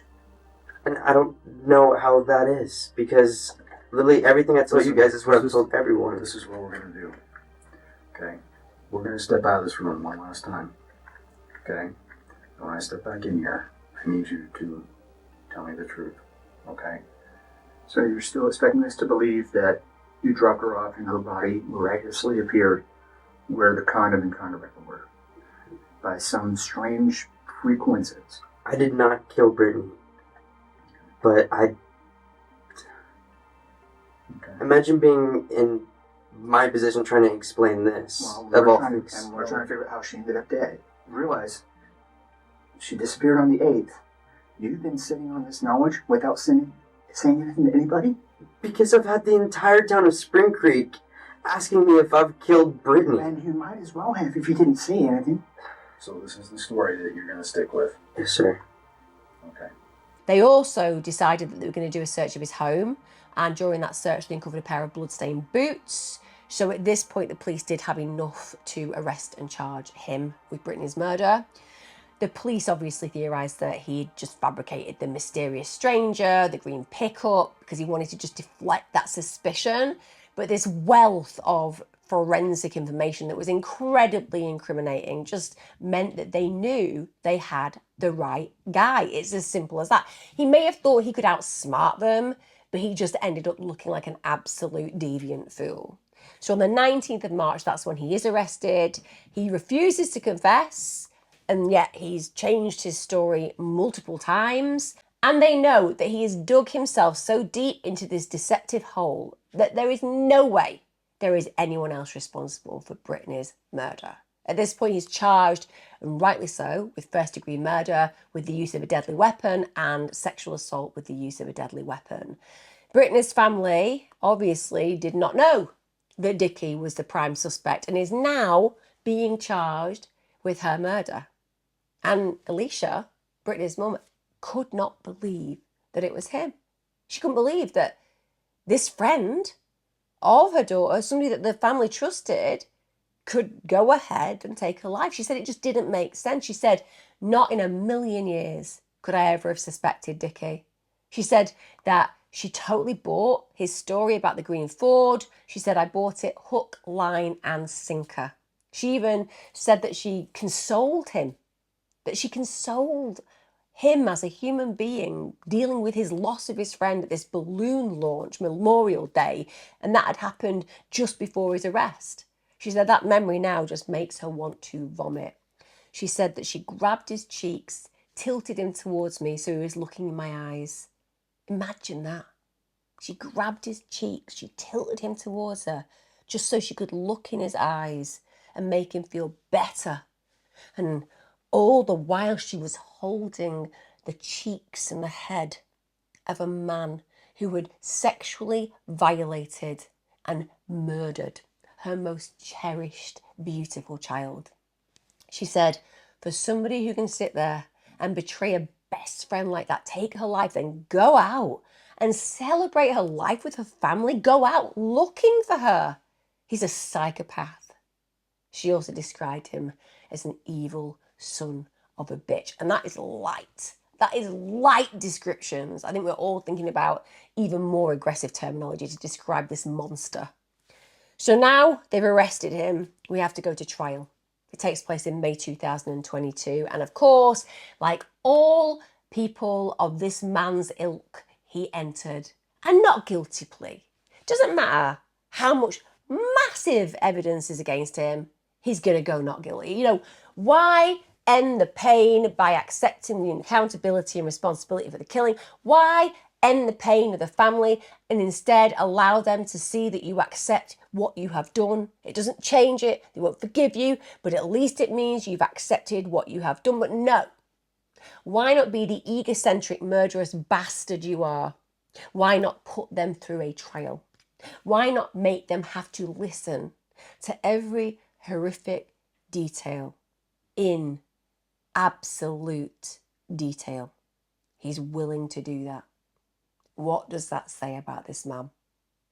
The prosecutor was Tyler Ingram and the defense attorney was Gary Woodbury. Now, the prosecution case, I would say, is really strong. So first of all, the jury's shown surveillance footage which shows Dickey's truck driving past Britney's high school without stopping. Obviously, that contrasts to all those multiple earlier statements he made to police. Also, the jury was shown evidence from the crime scene itself, including a used condom in a nearby bush that matched a box of condoms from Dickey's truck. They also found, as I said, that that condom contained DNA evidence. It had Dickey's DNA on the inside and Britney's on the outside. Dickey's DNA was also found, as I said earlier, on Britney's neck and fingernails, as well as on chewing tobacco found near Britney's body. They also brought in Dr. Julie Schrader. She's a forensic pathologist, and she testified about Britney's autopsy, talking about her cause of death being that puncture wound to the throat that severed her carotid artery, and also the asphyxiation by strangulation.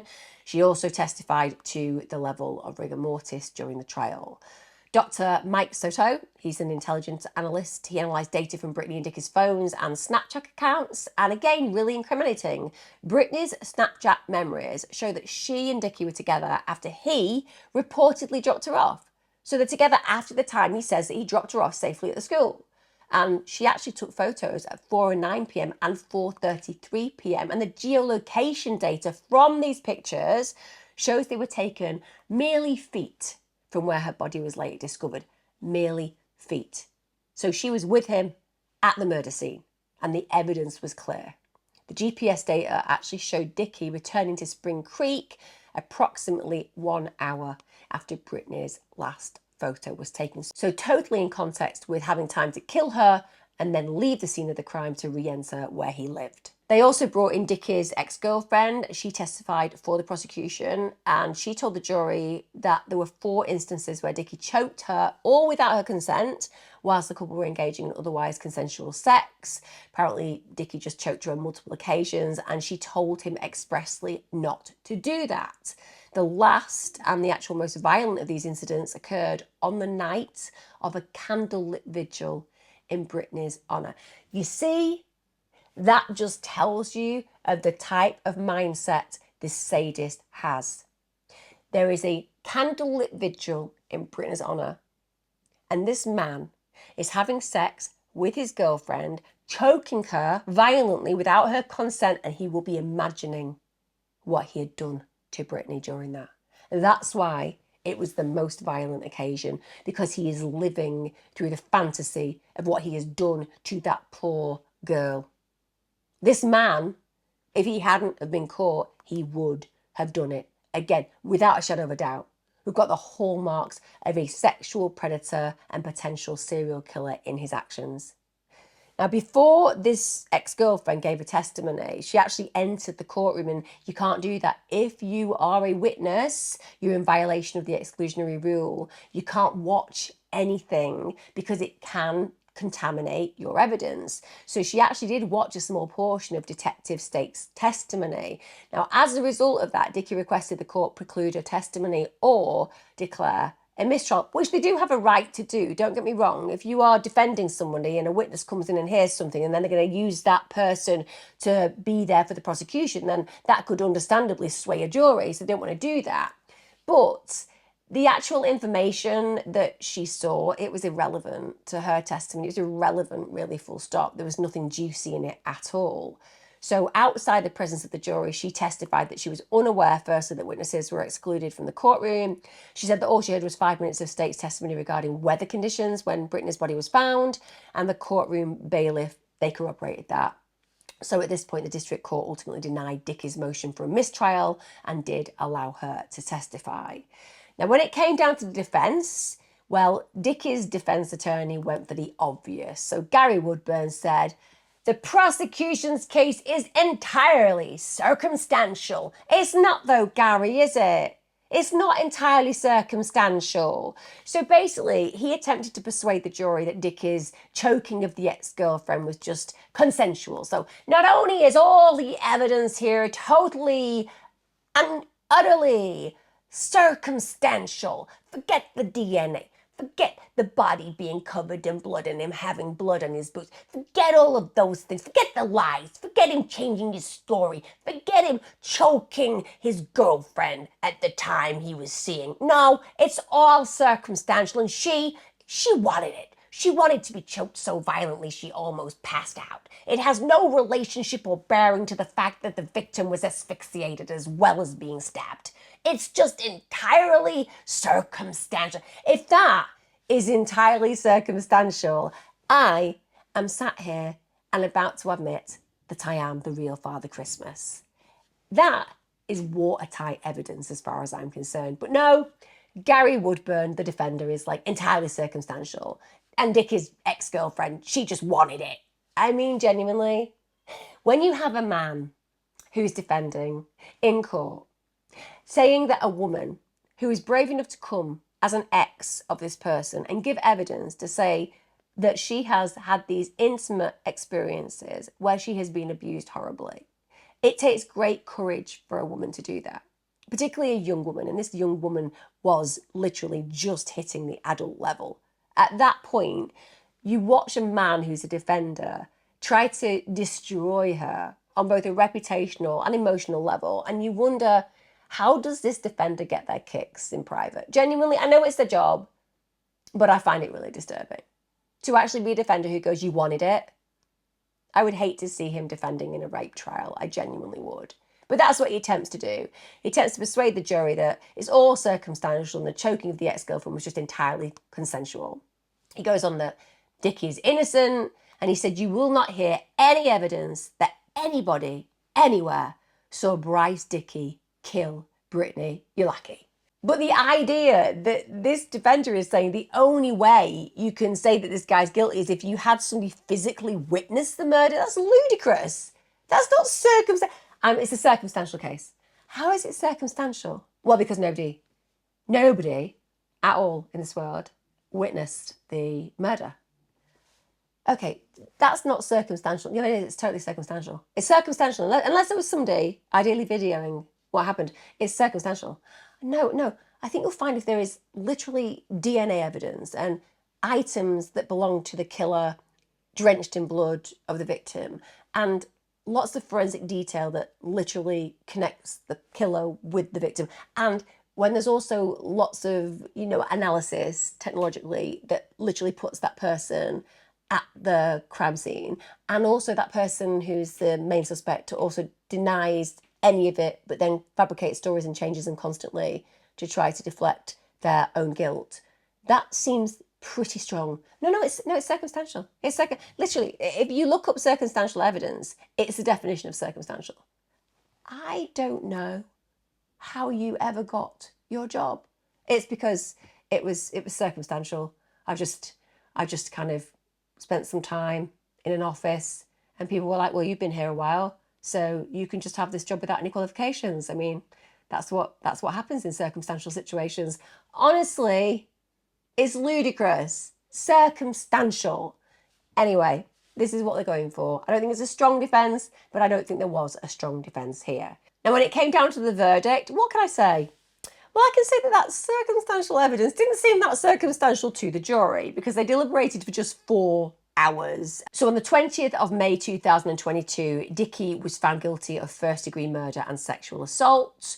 So at this point, he was sentenced to life in prison for murder with a deadly weapon, with the possibility of parole in 20 years. And then at a later date, on the 10th of August 2022, the judge added 50 years to Dickey's sentence for the sexual assault charge. So that means he has to in total serve a minimum of 46 years, which means that there is a chance that he may one day have freedom. And to me, this kind of killer is somebody that will obviously have the potential of reoffending and being a repeat offender of the most grotesque type of actions and crimes.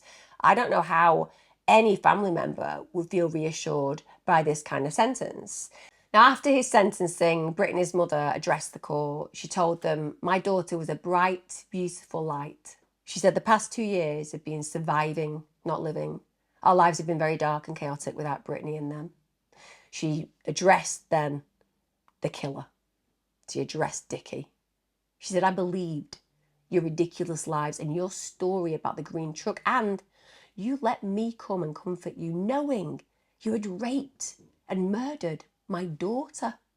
I hope the guilt eats you up inside and drives you to the complete chaos that my mind lives in." And Britney's father, James, said, "There is no worse betrayal than this, because she really thought he was a good friend."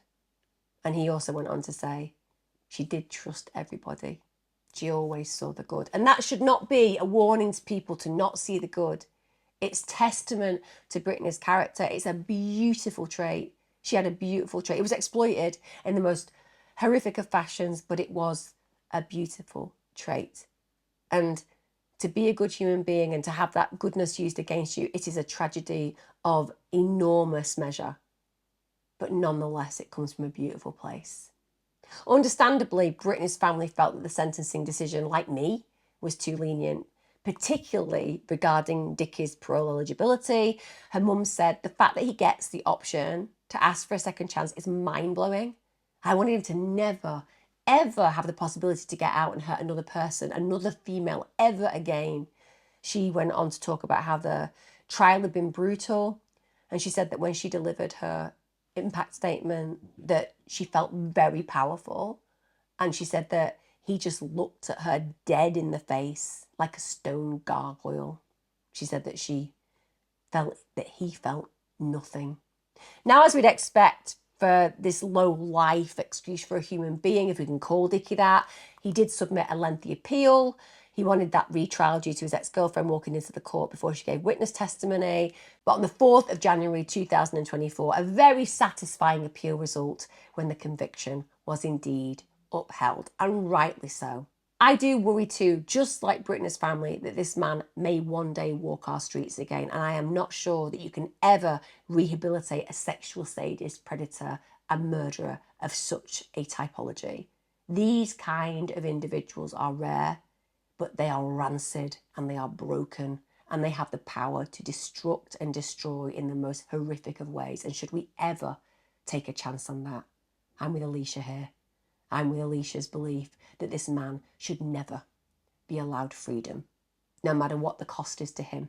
Because with respect, the dues he has to pay are enormous, and he'll never be able to earn what is required to do so.